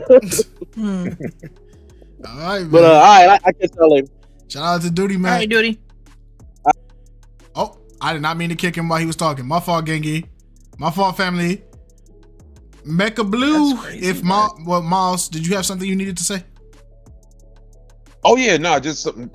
Just two little quick things. Yeah, that was a Duty Mac, man. He always something about his voice always just makes me like puts a smile on my face. He just got that energy, like you know what I mean. He just got that cool calmness by him. He is a great guy. Like you want him to come to the cookout, you know what I'm saying, and bring something up. Yeah, like he just that dude. Yeah, but I got to read the comments as I was spitting earlier, and I was like, oh man, they be thinking I'm lying. Oh man, that stinks. But that's always like the downside of like joke writing, though, is you don't get the credit for all the stuff you do because it's like you're behind the scenes, kind of like being like behind the scenes of kind of like BM for Pop the Balloon. Like he don't really get enough credit, but he does so much work for others. He surely does not. That's why I was laughing at like I think JR, like I guess they don't believe what I do, and it's always funny when they don't know you. But no, he's new to the Discord. Which is fine though. This was fine. Yeah, but I've gotten that a few times though in life though. When you do stuff for like big comedians, they always believe like, oh, you didn't do that. Oh, they didn't steal your joke, or no, just quit crying about it. They like, nah, this is like real. This is I've gotten jokes stolen from me. They paid me for it. It's a part of the game. But other than that, man, I just definitely wanted to just give a big shout out to all the performers out here, and also I want to give a big shout out to you guys because it took me a minute, but I actually have decided to start coming back on YouTube because of your platform. I didn't want to, since I got my site back. I was like, I don't want to come back. I just want to just be on stage. But some comedians have broke it down to me, some special people, and then the coup de grace, my old lady, she was just like, you might as well get back on social media. You were good at it before. Just do what you do, and they'll come back. And I was like, I didn't know at first, but then I saw you guys, and then I was sold. I was like, yes, sir. All right, yeah, okay. I don't see why not. Yeah, I could do it again. Yes, sir. Yeah, but making my life, and all that stuff like I did last time. I don't, I had partnerships with YouTube before. I can do it again. It doesn't bother me. Yeah. I like starting from the ground up. So, but definitely because of you guys though. So I'm definitely appreciative of that. Thank you. Hey, no problem. Yeah, make sure you just drop your channel. Yep, make sure you absolutely. Once I gotta make a new one. I gotta make a new channel now. Yeah, I gotta make a new one. I also want to know: Are we? Did you guys talk about Pop the Balloon, the actual episode, when I was asleep? Yes. Yes, we did. Okay. Yeah. Okay. I'll watch it later then. Okay. It's all good, family. It be like that. All right, Mecha Blue. Mecha Blue, how'd you feel about Pop the Balloon live? So I'll say this. Shout out to you, KiteZz, Alex, everybody in the cuts, yes, including you. Shout out to you, Miles. But I'll say this: the moment that was announced, I was just like, yeah, I'm not watching this. These past few years, like everything that has been remastered or rebooted has gone to trash, basura. So it's like, yeah, no, I'm just gonna watch Arlette BM, y'all, because I just like these kind of stimulating topics as far as like personal relationships and things of that nature. Plus, I like them personally because they're a lot more mature. Now they cannot control who was on the panel per se, but yeah, that's just how the game goes. And I think a lot of people forget to mention that when you're doing good, especially when you're doing it in the Most High, evil's gonna be present. Even when you got the full armor on, like they're gonna try to graze. It's gonna go pew, ricochet, and I think that's just a lot of people just gotta acknowledge that, like, and also not take certain things with a grain of salt. Like we all know, eventually down the road, the things that have produced better fruit or more high quality fruit, those are the ones or the products that are gonna last. But yes, yeah, that's all I wanted to say. Yes, sir. Shout out to Mecha Blue. And finally, Monet. I see that you have snuck your way up here.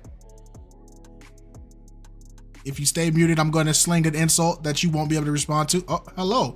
How are you? That's kind of crazy. I don't My like. fault. I don't know like how you feel the need to choose violence. We ain't talking a hot minute, and you feel the need to choose violence instead of a "Hey Monet, how you doing?" That's crazy. I see how it is. I'll never forget the great beef of General Chat. You'll never be forgiven. But how did you feel about Pop the Balloon Live? That's crazy.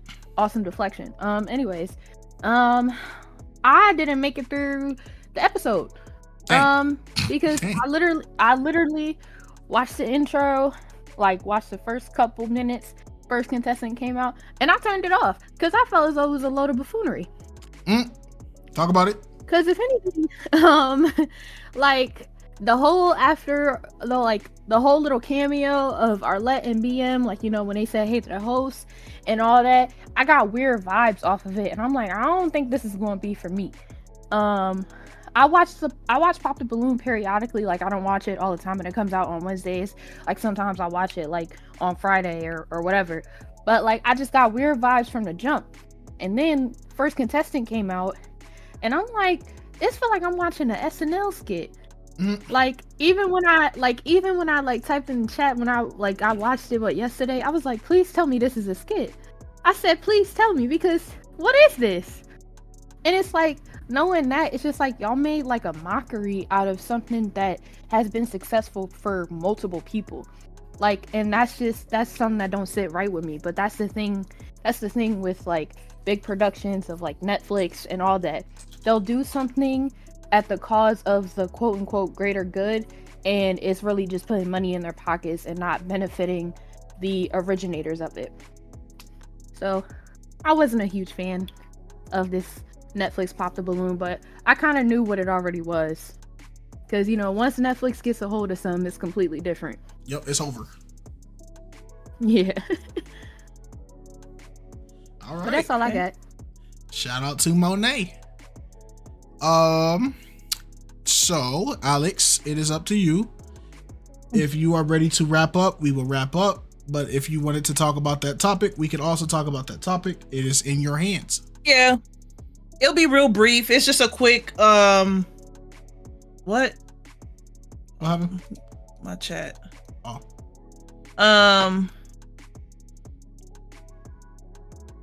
Sorry, I'll be getting distracted because there'll be too much stuff going on in the chat. Okay, so it'll be real brief. So basically, I wanted to talk about with like the recent price hikes in the gaming industry. How does everybody feel? People that participate in gaming, online gaming, console, whatever you play on. How does everybody feel about the gaming industry? And is anybody purchasing the new Switch? Okay, so to give people some crazy context here,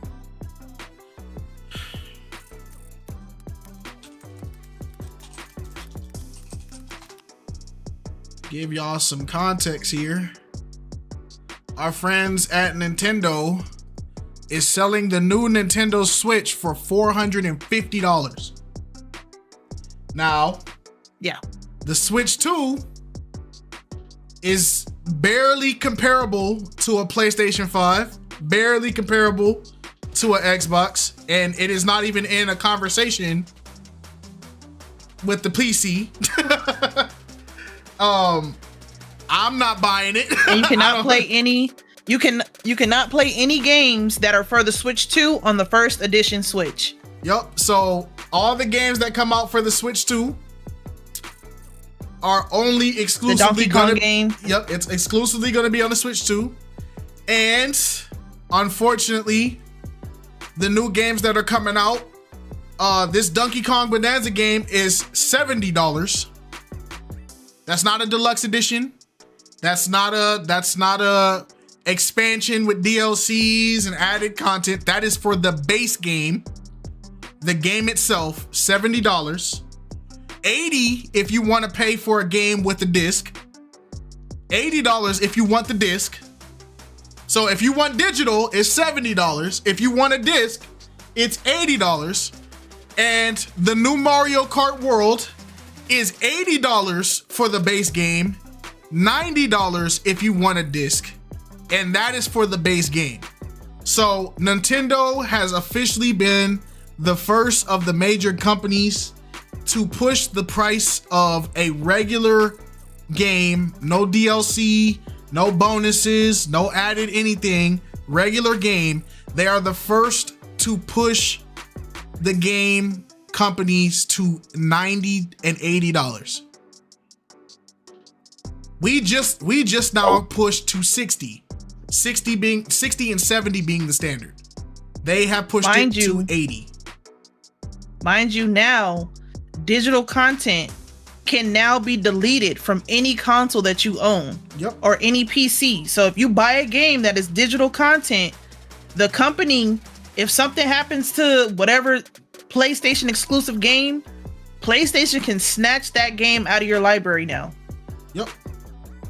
You are now unless you buy the CD copy, the physical copy, you are paying for a license. You are not paying for the game. You are paying for the license of the game, which can be revoked. So, how y'all feeling? Y'all buy? Oh yeah, don't forget the camera. You gotta buy the camera because they added a new mode called Chat to the Switch, which is basically Discord, like every other console is using, but you have to pay for the chat feature also separately. So if you want to chat with your friends on Nintendo's thing, you will also need to pay an additional charge, and you will need to pay for the camera exclusively for the Nintendo Switch. So yeah, might be cooked, man. And those of y'all that want to buy the game or buy the console for a cheaper price, like Chris said, if you don't find it off of eBay or Facebook Marketplace, Nintendo never goes down on any of their consoles. Nope. The first Switch is still $350. Yep. The Switch is still $350 at GameStop. We just went to GameStop. It is still $350. Yeah. So and the Lite is $199. That's the cheapest one you're gonna get. So if you think you're about to go buy a Nintendo Switch in 5 years, you're still paying about $450, brother. You're cut. Yeah. So Mecca, how do you feel? I will do the honors, and I'm gonna let one of these two individual pick who wants to go first between Monet and Miles. Let me go Monet first. said she wanted to go first, so yeah. Okay. Dang, all right. No, because Nintendo always do some crazy stuff like that. And on top of that, if anything, it's a scam. Because if they have two working brain cells and actually use logic, if they're actually paying boatloads of money for that, absolutely not. To buy all of those features is exactly what you need, if not more, to build your own PC. Like, let's be honest. Like, what? Like, are you kidding me? Like, no. I'm outraged by that. And I've always wanted to get a Switch, and I just think it's crazy that none of the prices on the Switches have went down. So it's kind of insane to me, even though the Switches are kind of old. But you mean to tell me I still can't even play the games, like the games that I bought before? Absolutely not. That's ridiculous. It's a scam. And if anybody in their right mind buys it, respectfully, they're an idiot. I just want to also if they got the means to buy it. If they got the means to buy it, that's I just also want to note that the Nintendo Switch is currently the same price as a PlayStation 5 digital console. Now, the PlayStation 5 Pro digital edition console is far beyond what the Nintendo Switch is capable for. So I just want you to know you're about to buy a console that is out of date for the same price you could have bought a PlayStation 5 Pro, which is 4K HD. It's the same processing speed as a high-end graphics card. The Nintendo Switch is not. So you can get a PlayStation 5 base right now for $399. Remember, that's the console that people are still scalping to this day. You can get one for $399. New. Right now. For the same price as a Nintendo Switch. Now, if you are a Nintendo fan, then hey, it is what it is. Do your thing, twin. Hey, I'm happy for you. But hey, Nitro, do your thing, partner. Get that beanie out of here. If you got it like that, get it like that. I'm just saying. The Wii is understandable, but a Nintendo Switch that can't even do the same thing as a new console PS5, absolutely not. He said, "I'm trading in." No, okay, that's different. Trading in is very different. So you're not paying flat price, but yeah, but it's a handheld. Can it still be compared? No. Yes, it can. It can still be. It's a console. We're not talking about a PlayStation Vita versus the Switch. This is a console. So this is hardware. You're paying for hardware. KiteZz, baby. What's up, dude? Oh, what up, God bless everybody in this chat. Sorry for missing Flock Talk. Hey, you I was good, cold up, booed up. Booed up is crazy. Now, he just jumped in as far as the Nintendo Switch 2, I'm thinking about getting it. I mean, to be honest with you, I like what they're doing. I like that Donkey Kong banana stuff. It looks great. Call me a Donkey Kong fan. I love it, but I understand everybody's plight. $8 for video game for the cartridge and the stuff, and plus the tariffs is coming into play. Yeah, I see why everybody is on in about it. See, me, I got PlayStation. I've been PlayStation ever since Nintendo went belly up after 6-4. So that being said, that's what made me jump to PlayStation. But Nintendo was PlayStation until they fumbled that bag. We ain't gonna get into all that. But in the same token, though, I still love Nintendo. I love they kept their traditions. They made it into a family system, even though they lost a lot of their original first parties, and they got them back eventually. I mean, the main thing about it is Nintendo's always been constant. That's one thing I can say about Nintendo. They've always been a constant as far as being a family-oriented company, as well as their systems. So that's one thing I could give them the benefit of the doubt on. That being said, the only first-party games is mainly Nintendo games only for right now. They got Street Fighter, of course. That Street Fighter 6 that's coming out. So you got that to put into account. But you know how Nintendo is. They got to gradually get their first parties and their third parties and their AAA games out there for the public for mass consumption, especially around holiday season. So you got to look at that in perspective. Now that's being off my Nintendo rant. The other rant about it, not my pop the balloon. Okay? For the Netflix stuff, I gotta catch up with y'all. Not my pop the balloon. At all. Not my pop the balloon.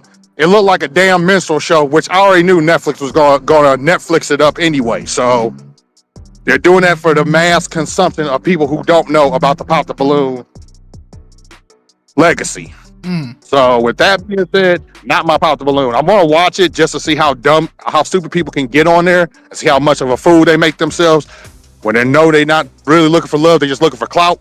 That's the true definition of clout chasing on Netflix. When you made the Netflix though, yeah, that's clout chasing. 101. Textbook clout chasing right at that. Mm-hmm. So there's that. 4 baby mamas. What? Yeah, 4 baby mamas, 6 kids. So that means 2, 4, and 6. Mm-hmm. And he said that the oldest baby was what? 7? 13. 8. 13. Oldest one 13. 13. Yeah. So he about to be 14 this year. So that means he was popping kids out at 17 and a half. Where was his common sense? Where was his knowledge? And you should have saw his TikTok video because T. Pendel put it out on TikTok how he was trying to make his meat bouncing. Like, man, this dude's a clown. Language.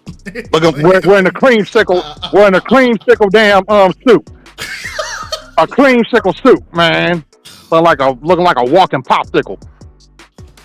But hey, if he finds love, do what he do. But then again, let's be honest though. T. Pendel also said that old girl, I forgot which girl was looking at him, that was trying to feel on him.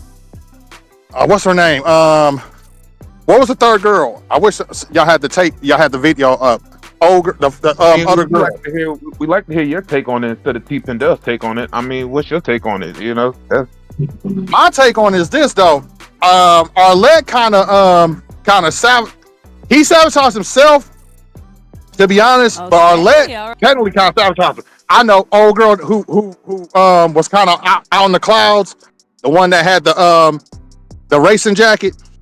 Okay. She was actually trying to feel on dude until Arlette kind of put it out in his world. Now, here's one thing that is going to be unpopular opinion.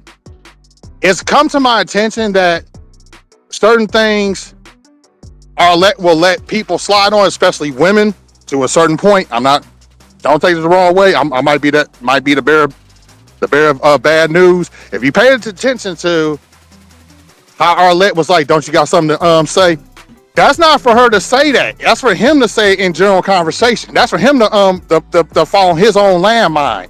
In the same token though, Arlette kind of put it out there and that was not even cool.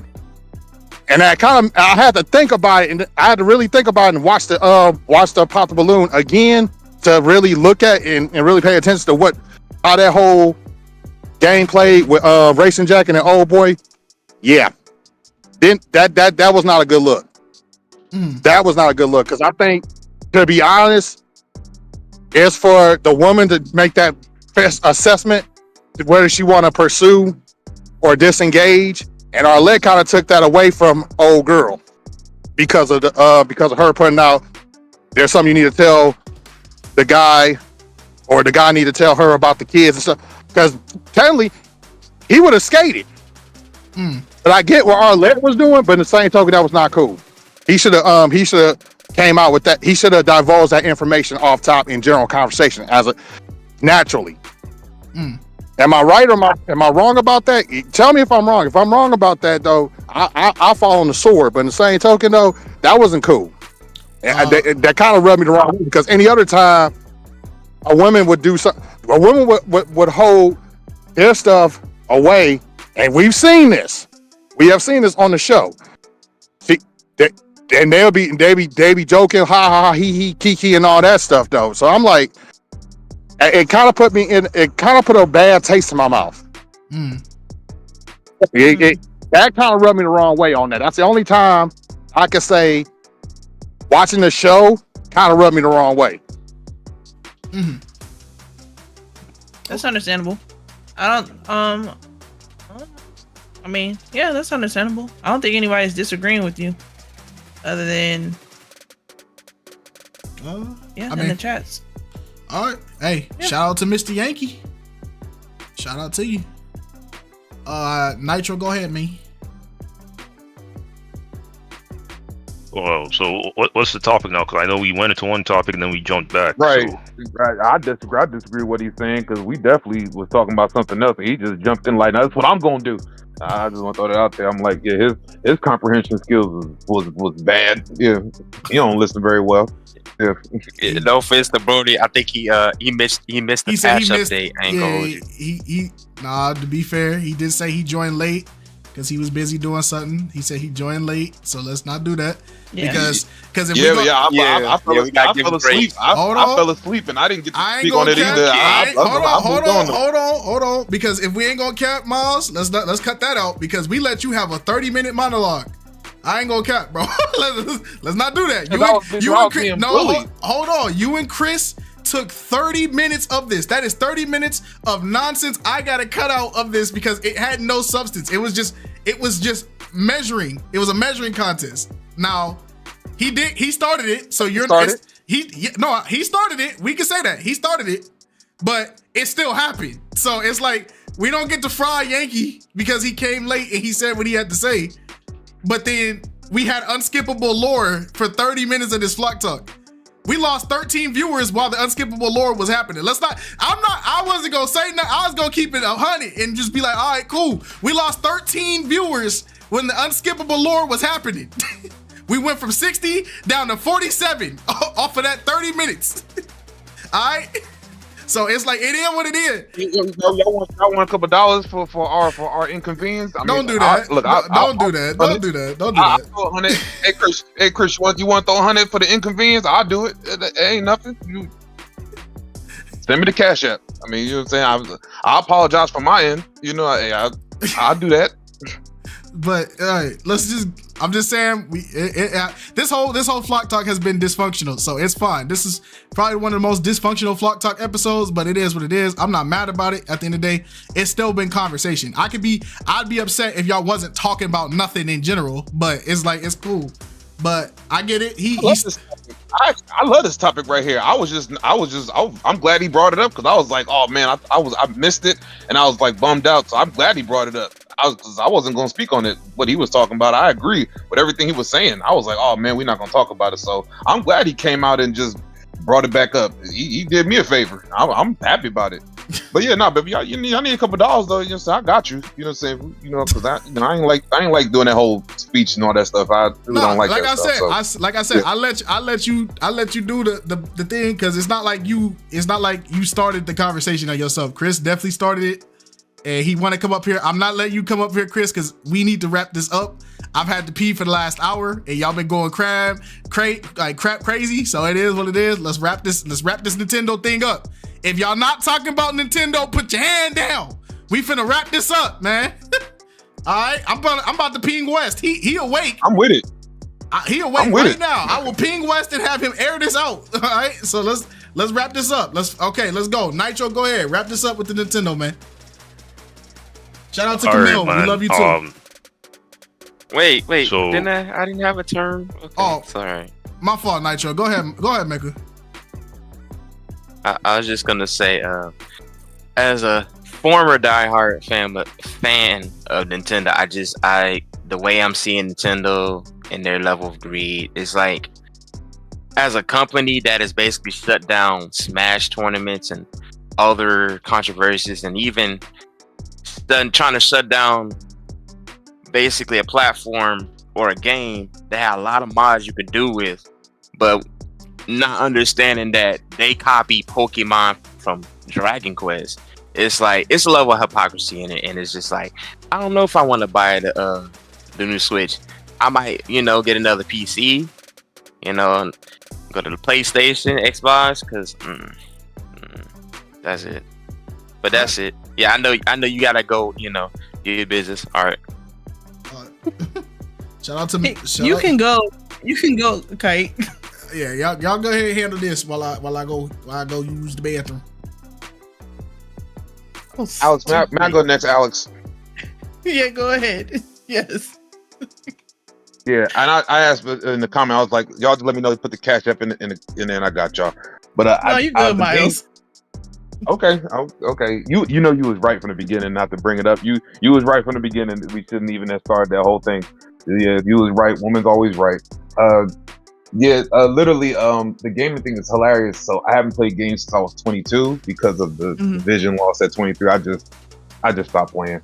But it's funny. I have like older guys like 60, 70 who still got an Atari where they play ping pong and Pac-Man. And I remember when I had my PlayStation, I'm playing, Call of Duty. I tried to get them on board, and they were just like, "Man, I ain't playing. I'm good with what I got right here. Them gaming is getting too difficult." And you mark my words, when you get older, you gonna see exactly what I'm talking about. Them games getting too difficult. You ain't gonna want to do it no more. And I'm like, now I'm older, and I'm like, oh, I get what he was saying. Oh my gosh, and I'm like learning about all this stuff now, and I'm just like, wow, like so. It's really about the money now. It's not about the fun of it. It's more about the money part. And it's like they taking the fun out of the games. Because I remember playing on the internet when it was free, on PlayStation. And then I hear you gotta pay that like a monthly bill to do that now too. And I'm like, oh my gosh, like to play online with other people and stuff, you gotta pay like a subscription, and to get like free games, certain free games a month. Yeah. Ooh, yeah, I'd rather just go play dodgeball. At this point, it's to save me some money.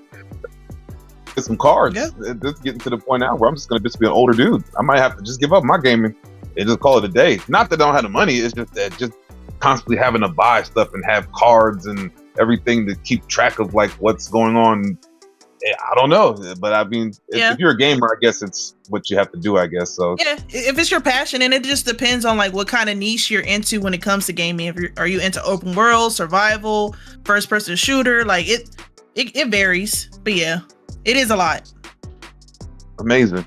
Well, hey, I'm back into the world, so I'm learning everything now, and it's interesting. So I might be gaming soon, because I mean, I am a gamer. I guess I'll get back to it and see where it goes. Who knows? Nah, that's respect.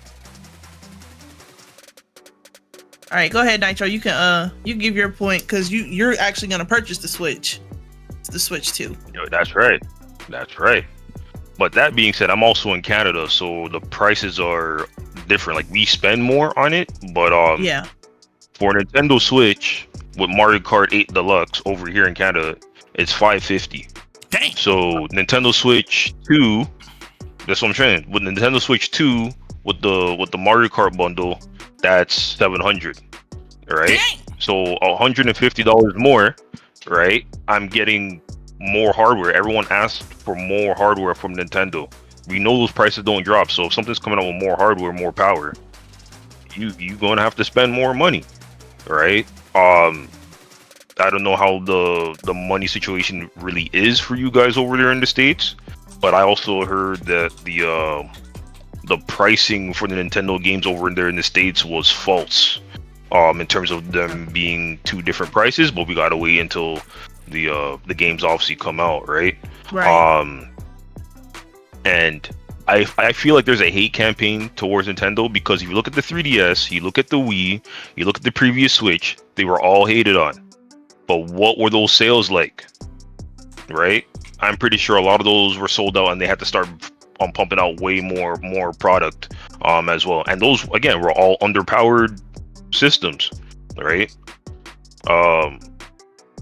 Just to the argument of the PS5, being more powerful than the Switch, if you take something big and you make it small, that's still, pushing out 4K 60 frames or, 1080p 120 frames, which, the PlayStation also does. The graphics upgrades are becoming very minimum now, resolution-wise, right? So, I mean, it's also a hybrid system.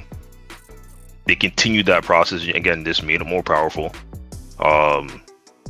And they're the only company that's really going for more exclusives right now, right? Microsoft is not coming out with another console, to my knowledge. And their games is becoming third party on PlayStation and Steam, and maybe we'll get to the Nintendo space.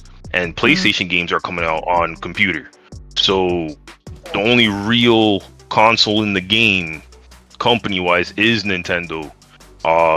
So when there's no competition, so you're also seeing the result of there being no competition, or a competition lacking, where now they can dictate their price. That's why competition is always healthy in the competitive space for consumers, right? But like I said, I don't know, because I don't live in the States, so I can't sit there and be like, okay, this is too much. But from my end over here in Canada, this is what the price was already, right? And so the price difference, what, 150? right? For something more powerful that's still selling light hotcakes, right? People are still looking for it. And worst case, people will buy them and just mod a second one. Some people have 2, some people have 3, right? And don't forget that it has the backwards compatibility that the PS5 and PS4 had with the party connectivities, the game sharings, and things like that, right? So people keep comparing it to when Xbox came out after 360, but no, it's more comparable to PS4, PS5 transition. Like, you still get to play your games, you get the upgrades for like a little bit of extra money, which I believe is like $10, right? Which PlayStation did with the GTA 5 had a free online for PS5, but I think you have to repurchase the actual main story of the game on PS5. Right, I remember that. So, I mean, we can talk about how much it's going to cost, but I mean, no one says you have to go and buy it right away. Right, and then, that's true. Then again, I don't know. Yeah, so, but also I don't know what the trade-in situation is like. Cause I heard GameStop is crazy for you guys, where over here it's a little nicer, right? And I also know that if I go into the store and trade in my old Switch, which I have the OLED, my trading credit during that transaction is non-taxed. So let's say I'm getting must be nice 250. No, yeah. So, but it's only during that transaction if I'm putting it towards the system in that same transaction and not putting it on like a gift card. So just throwing a number out there, we know for me it's going to be 700, right? If I trade in the OLED and they bump it up because they usually do promotions, let's just call it 300. 300 of that $700, I'm not paying tax. So I'm paying tax on that $400. So that also helps as well, right? But like I said, I don't know what the cost of the game's really going to be, right? But I did see the price of the consoles, and because of this whole tariff situation, when they held back the pre-orders for you guys, they held it back for us too, right on the day before. So now I'm just like, well, there goes my plans on just, putting the money towards it, because on the day of I was going to trade in the system and just move my account over. But yeah, it is what it is.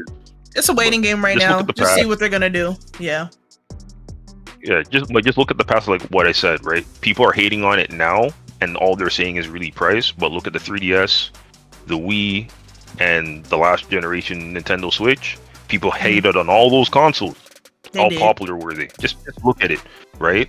And again, people love their Mario. They love their Donkey Kongs, all those first party games. That's what you get the Nintendo console for. I can't speak on the Smash Bros community tournaments because I heard about those stories too. Nintendo usually wants their cut. I mean, if you're a company, you dictate what you do with your company and how that goes. I think the problem it's company greed, but I think the problem people have with Nintendo is notoriously the greediest of the three companies. Yeah.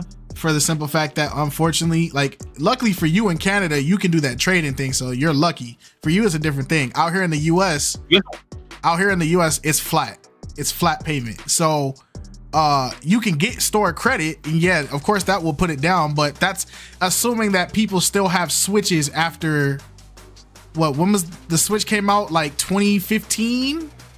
When did the Switch come out? The Nintendo Switch? Yeah, I thought it came out during pandemic. 2018 Switch. 2018, 2019.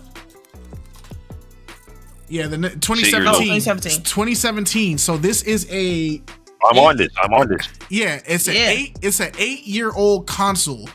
So it's assuming that most people have had this console for 8 years up to par that they can trade it. Plus, out here, because this console's so old, you can, but because the console is so old out here in the US and Switches are low consumer, knowing how GameStop does it, GameStop will give you about 30% on a brand new unopened game.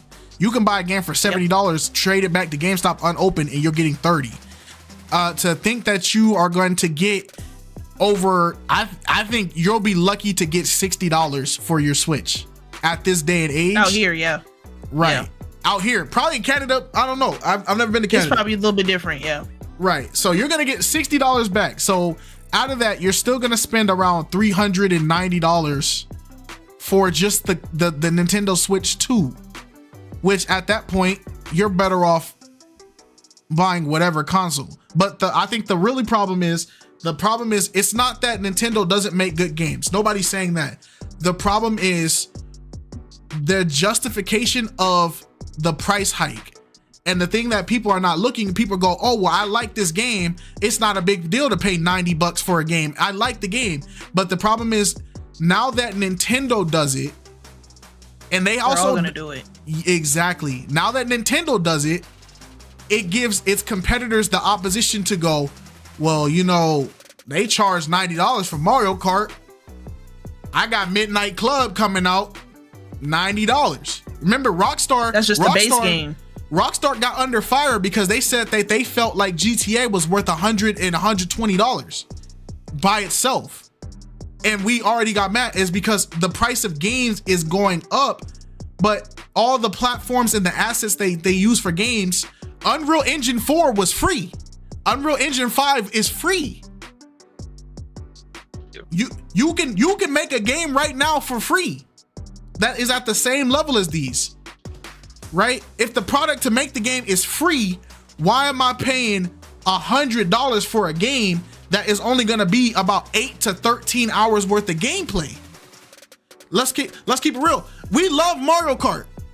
Who is going to play Mario Kart for 90 hours unless they're a streamer or unless their friends do that on a weekly thing or unless they're trying to get all the achievements? You feel what I'm saying? But then even this Mario Kart it's not even a brand new Mario Kart. It's Mario Kart with about 10 to 12 new maps and then the rest of the old maps. You get what I'm saying? You've already been playing this Mario Kart, except for the new features. I will give them credit, but do you feel like the new features that they added justify a $40 increase with no DLC? That's what people need to think. And now you need to think about the fact that now that Nintendo did it, one of the big dogs, there's 3 big companies, Nintendo, Microsoft, Sony. Microsoft and Sony have been getting G-checked to keep your game $60. Keep your game $60. Yeah. Then we said, just like 2 years ago, we said, okay, $70 is the highest that's fair. $70, but it has to be a game so good it's worth $70. Right? Yeah. So there's only a couple games that are worth $70 now, but they're quadruple A studio games, right? The rest of the games are still 60, 50, and 40. Nintendo said Mario Kart is 80, 90. Donkey Kong is 70, 80. That was what? Sorry, the $90 part I heard was a lie. Based on what I looked at, I think it's mostly gonna push 70, but they haven't showed the price of the games yet. They only showed the price for me over here for the console. Right? Right. No, go ahead. You're fine. You probably have to scroll down to the bottom of that. Yeah, you probably have to scroll down to the bottom of the Nintendo thing. Yep, $80 right here. Yeah, because it just was $80. Okay, yeah. So, I mean, yeah. No, I see it. What was the price of Monster Hunter sitting at, if you don't mind me asking for you guys? Monster Hunter World was 60. Monster Hunter Wild. Monster Hunter Wild was 60. Wild. It was 60 yeah, for us. It was 60. Okay. It was 60, and then the DLC version was 70, and that came with the DLC costumes and everything for 70. Yeah, so I gotta wait till I see it over here because you're on that site there. I'll probably look on the Canadian one after I get off this. Monster Hunter Wilds is $69.99. Was it? The deluxe is $89.99, and the premium deluxe edition was $109.99. Okay, so $69.99, so 70. That's cool. So $69.99 versus Mario Kart Switch 2. Now, if we gonna compare games, do you feel like Monster Hunter Wilds was worth what you paid for? I think so. But I'm a Monster Hunter fan. I'm biased. I'm a fan of both games. Yeah. Yeah. So yeah, I it mean, just depends. So do you feel like this game is worth $10 more than Monster Hunter Wilds? Like, if you just put it on a scale, you haven't played it yet, so of course you know. But do you feel like, in comparison to all the stuff that you got from Monster Hunter World, do you think it's worth $10 more for? I guess they added an open world to Mario Kart, which does nothing because you have to pay for Nintendo Switch's chat feature now. Yeah. So yeah, you still have to pay for the premium anyway. Yeah, you got to pay for like $20. Yeah, that. So free for a year, almost a year. Yeah, 20. Is it 20 for a year? Dang, so you don't even. No, I'm saying the chat feature. The chat feature is free until March 2026, and then for a year of Nintendo, I believe for you guys it's like $20.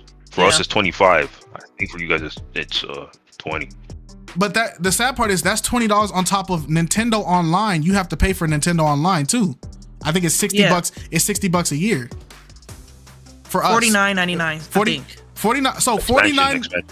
Yeah, $49.99. That gives you online access for here because we are in service, and plus the $20 for the chat feature, bruh. Unless they bundle it, but even then, that's still $60 on side of the $60 you just paid for this game, and it's not even a deluxe. And remember, it's not like the chat feature. Sorry, the chat feature is a part of. Remember, Nintendo has 2 online memberships or 3.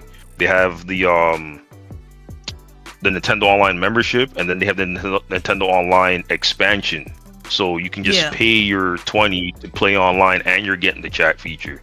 And then if you pay for the expansion, then you get access to more of the retro consoles than whatever is base, and you get the upgrades instead of paying for each upgrade for each of the games that you have, which would be like about $10. Instead of paying for that, because you have the expansion, you just have access to them while you have the membership. Just like if you're playing on PlayStation and you have PlayStation Plus, you have access to all those free games while you have the membership. But the sad part is about PlayStation and Microsoft, Discord is free. So PlayStation's membership is $60 for a year, but that gives you the Plus games.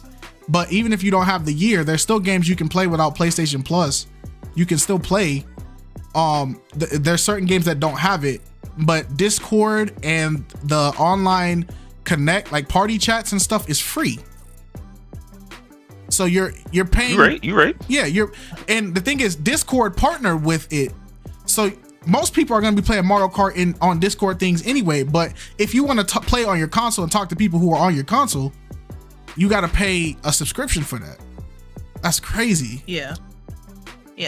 Gotta move on to the next people. It is crazy, but it is cheaper. Oh yeah, I forgot. We had my fault, bro. We had people waiting. Yeah, my fault, Nitro. Hey, I'm locked in it though, right? Because Nitro, like, I feel it, bro. My fault, y'all. Go ahead. I think it's don't add me. Go on. Or yeah, go ahead. Don't add me.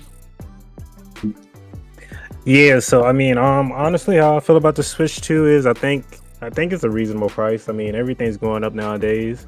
It's a gaming console, and what I do know about Nintendo is their fan base, or the people that like Nintendo, they really, really like Nintendo. They just never, they're always with it. So I don't know. I have one friend like that. I never personally saw the appeal of Nintendo. I've always been more of a PlayStation guy myself. But this man put in over 500 plus hours on Sonic. They just built different Nintendo fan base. So I think it's going to be fine for them. Guilty. I did 890 hours in Animal Crossing, so. Yeah, strong. Guilty. Yeah. Appreciate you guys. Yeah, no problem. Thank you. All right, Chris, go ahead. How do you feel about this console thing? Well, I haven't played video games since I was 15, so I don't know much about video games because I haven't played since I was 15. So that's been like 25 years ago. So I don't have much of an opinion. But really quick, I just want to say this to Miles, that, man, I didn't know you actually lost your sight, bro. I didn't need to take it that far. And I believe that me and Miles want people to be in healthy relationships, like black men and black women to be in healthy relationships, even though we go about it our different ways. I think that's what we're trying to express. That's it. Okay, respect. Miles, you got anything to say to that? Sure. Yeah. Now me and Chris, we cool. Yeah, we cool. I told you guys when I first got here that I was gonna be starting some nonsense up in here. I told you when I first got up here. Yeah, I told you from the get go. Yeah, now it's nothing against me and Chris. We cool. And I never asked for a pity party with my vision loss. I got it back. So, when I lost it, I said, don't worry, I'll be back. You can't keep me down. I'll be back. Took me 6 years, 33 years old now, here I am. And, me and Chris, we got a lot in common. Yeah, we just, it's all love. Yeah, I argue with my big brother the same way I argue with him. Like, so it's like, and I love my big brother, so yeah, it's all good. Yeah, yep. we gonna be we buddies. Yeah, we cool. Right. All right. Did you have anything to say about the Nintendo thing since you already talking? Me? Oh yeah. Well, I said earlier. I'm same way as Chris. I haven't played since I was 22 because the vision loss thing. And I already said my piece already. Yeah, me and Alex, we chopped it up. We everybody heard what I said already. Okay. My fault. All right. Appreciate you. You. Oh, dang it. My fault, gang. My fault. Go ahead, My Stepper. fault. My fault. Go ahead. Go ahead, Stepper. I didn't kick that man while he was talking. My fault, gang. Is Stepper there? Actually, guys, I'm busy. I'm busy, guys. Hold on. Okay, no problem. Yankee. All right, go ahead, Yankee. Okay, now I live in Michigan. Okay, and GameStop. You're talking to a guy you worked at GameStop, the hustle on and off for about a period of 10, 15 years. Right. And I already know how GameStop always play their mind games, man. So I'm gonna just tell you like this. What I'm gonna be paying is gonna be $478.82. If I get the one with the Mario Kart, it's gonna be $529.82 with tax off top. So it's par for the course. That was about the same price that I paid for first edition PS5 day one. Okay, so us being the consumers that we are, Nintendo already sees that they gonna have their audience. Nintendo's gonna always have their audience. They're adding on to what they lost as far as both the OLED as well as the standard base Switch. That's what they're trying to get. They're trying to bring customers back. GameStop's gonna take advantage of it because they're gonna try to pull in bundles, which is really not really much of a bundle. You're paying more into the peripherals as well as the controllers. Yeah. So on and so forth, which is par for the course for them too. They're just trying to make it look nice with misdirection. That's what GameStop has always been good for, ever since it changed from Babbage's to Electronics Boutique to software, etc. Yeah, all that. So put that into account. What I'm looking at is their first party response. My thing is, I'm gonna wait probably a week or two to get my Switch 2. I'm not gonna be day one. I'm not gonna fall in that trap because everybody knows once you go in that chat, I want to make sure that all the games I play, or at least the games I'm about to purchase, when I go online, is it going to be it's going to be crossover? Is it going to be crossover for? Am I going to be able to compete online? If there's going to be lag times, I want to see how the first 2 weeks play out with Nintendo. Because if I'm going to jump in and spend another roughly close to $600 to buy a new system, where I could be buying groceries, putting some money up, so on and so forth, is it going to be worth is the juice going to be worth the squeeze? Right. Because the main thing, I'm in content with my PS5. I got the PS5 Pro, and I'm one of, if not a small few, that has the anniversary edition PS5 Pro. One of few. Okay? Now, the reason why I say that is because that system by itself, the PS5 Pro, I shelled out close to 3 racks. 3 bands, man. And I had plenty to spare. But if I'm going to spend a purchase on that, make sure I got enough money in the bank so that way I can buy at least 2 of those. Right. Pay attention to what I just said. If I'm going to spend X amount of money, like close to roughly that amount, $600, I'm going to make sure I got at least enough so I can get enough of the stuff that I need, and then I won't have to deal with it. Right. That's why I said 2 weeks. Because I want to see all the bugs and all the kinks and all the stuff that's happening on Nintendo site. My nephew, he's got a PS5 and he got 2 Switches. He got a Switch Pro and he got the Switch what's that one that's OLED that you can carry? Oh. No, not the OLED, the one that came out, Switch Lite. And that thing's been collecting dust. He only carries that if he's going out of town or going over his pop's house. Other than that, I hardly ever see him play that. Mostly I see him play is PS5. And not to mention my dad, who is a diehard Xbox head. So you could say we're all for next generation system owners. Right. Me twice over. But I've been strictly PlayStation since what? Since the first Tekken. And I had a 6-4. So it's taken me a lot to get back in Nintendo. Now, originally I wanted to get back when they had GameCube, because GameCube had the best Resident Evil, period.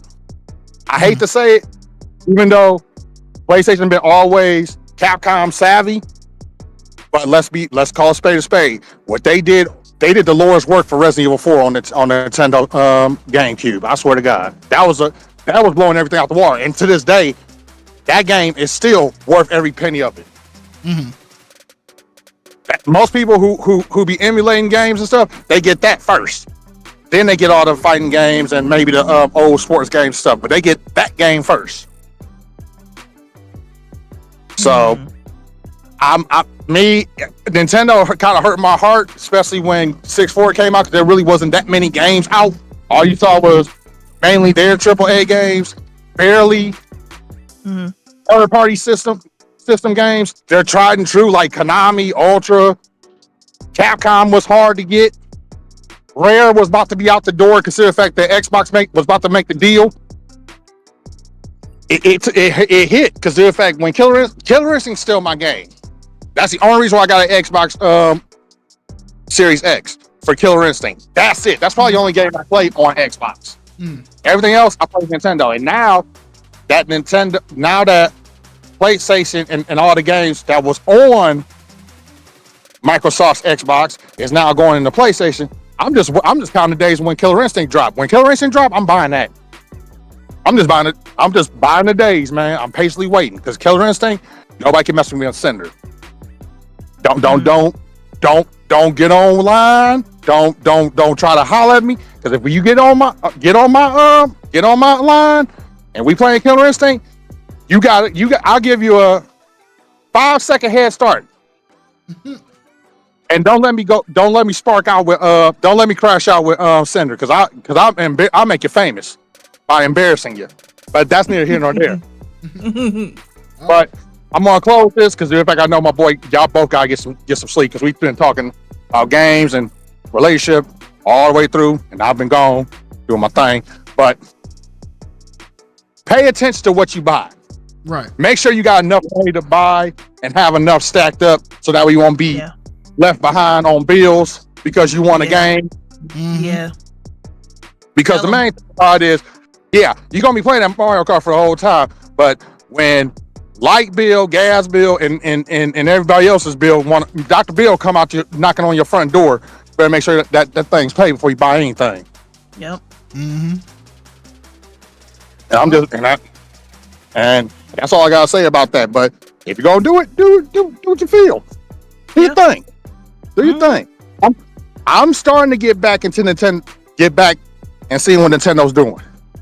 And like I said before, the one thing I can give Nintendo the utmost praise, they've always been a family-oriented system. Even though they're the most greedy at it, that's where they corner the market, because they greedy. In the same token, Nintendo's always been consistently being that company for games, for the family. They've always been family-oriented ever since the toaster. So it is what it is on that. That's it. Right. Y'all guys have a blessed night. I'm about to get rocking, but I hope y'all guys have a blessed night. Love this flop talk, even though I wasn't here, but I listened. Oh, by the way, KiteZz and Alex, watch that G20 movie on not to promote it, but watch that G20 on Amazon. Very good. G20? Okay. Yeah, that one with Viola Davis as the president. G20. Oh, okay.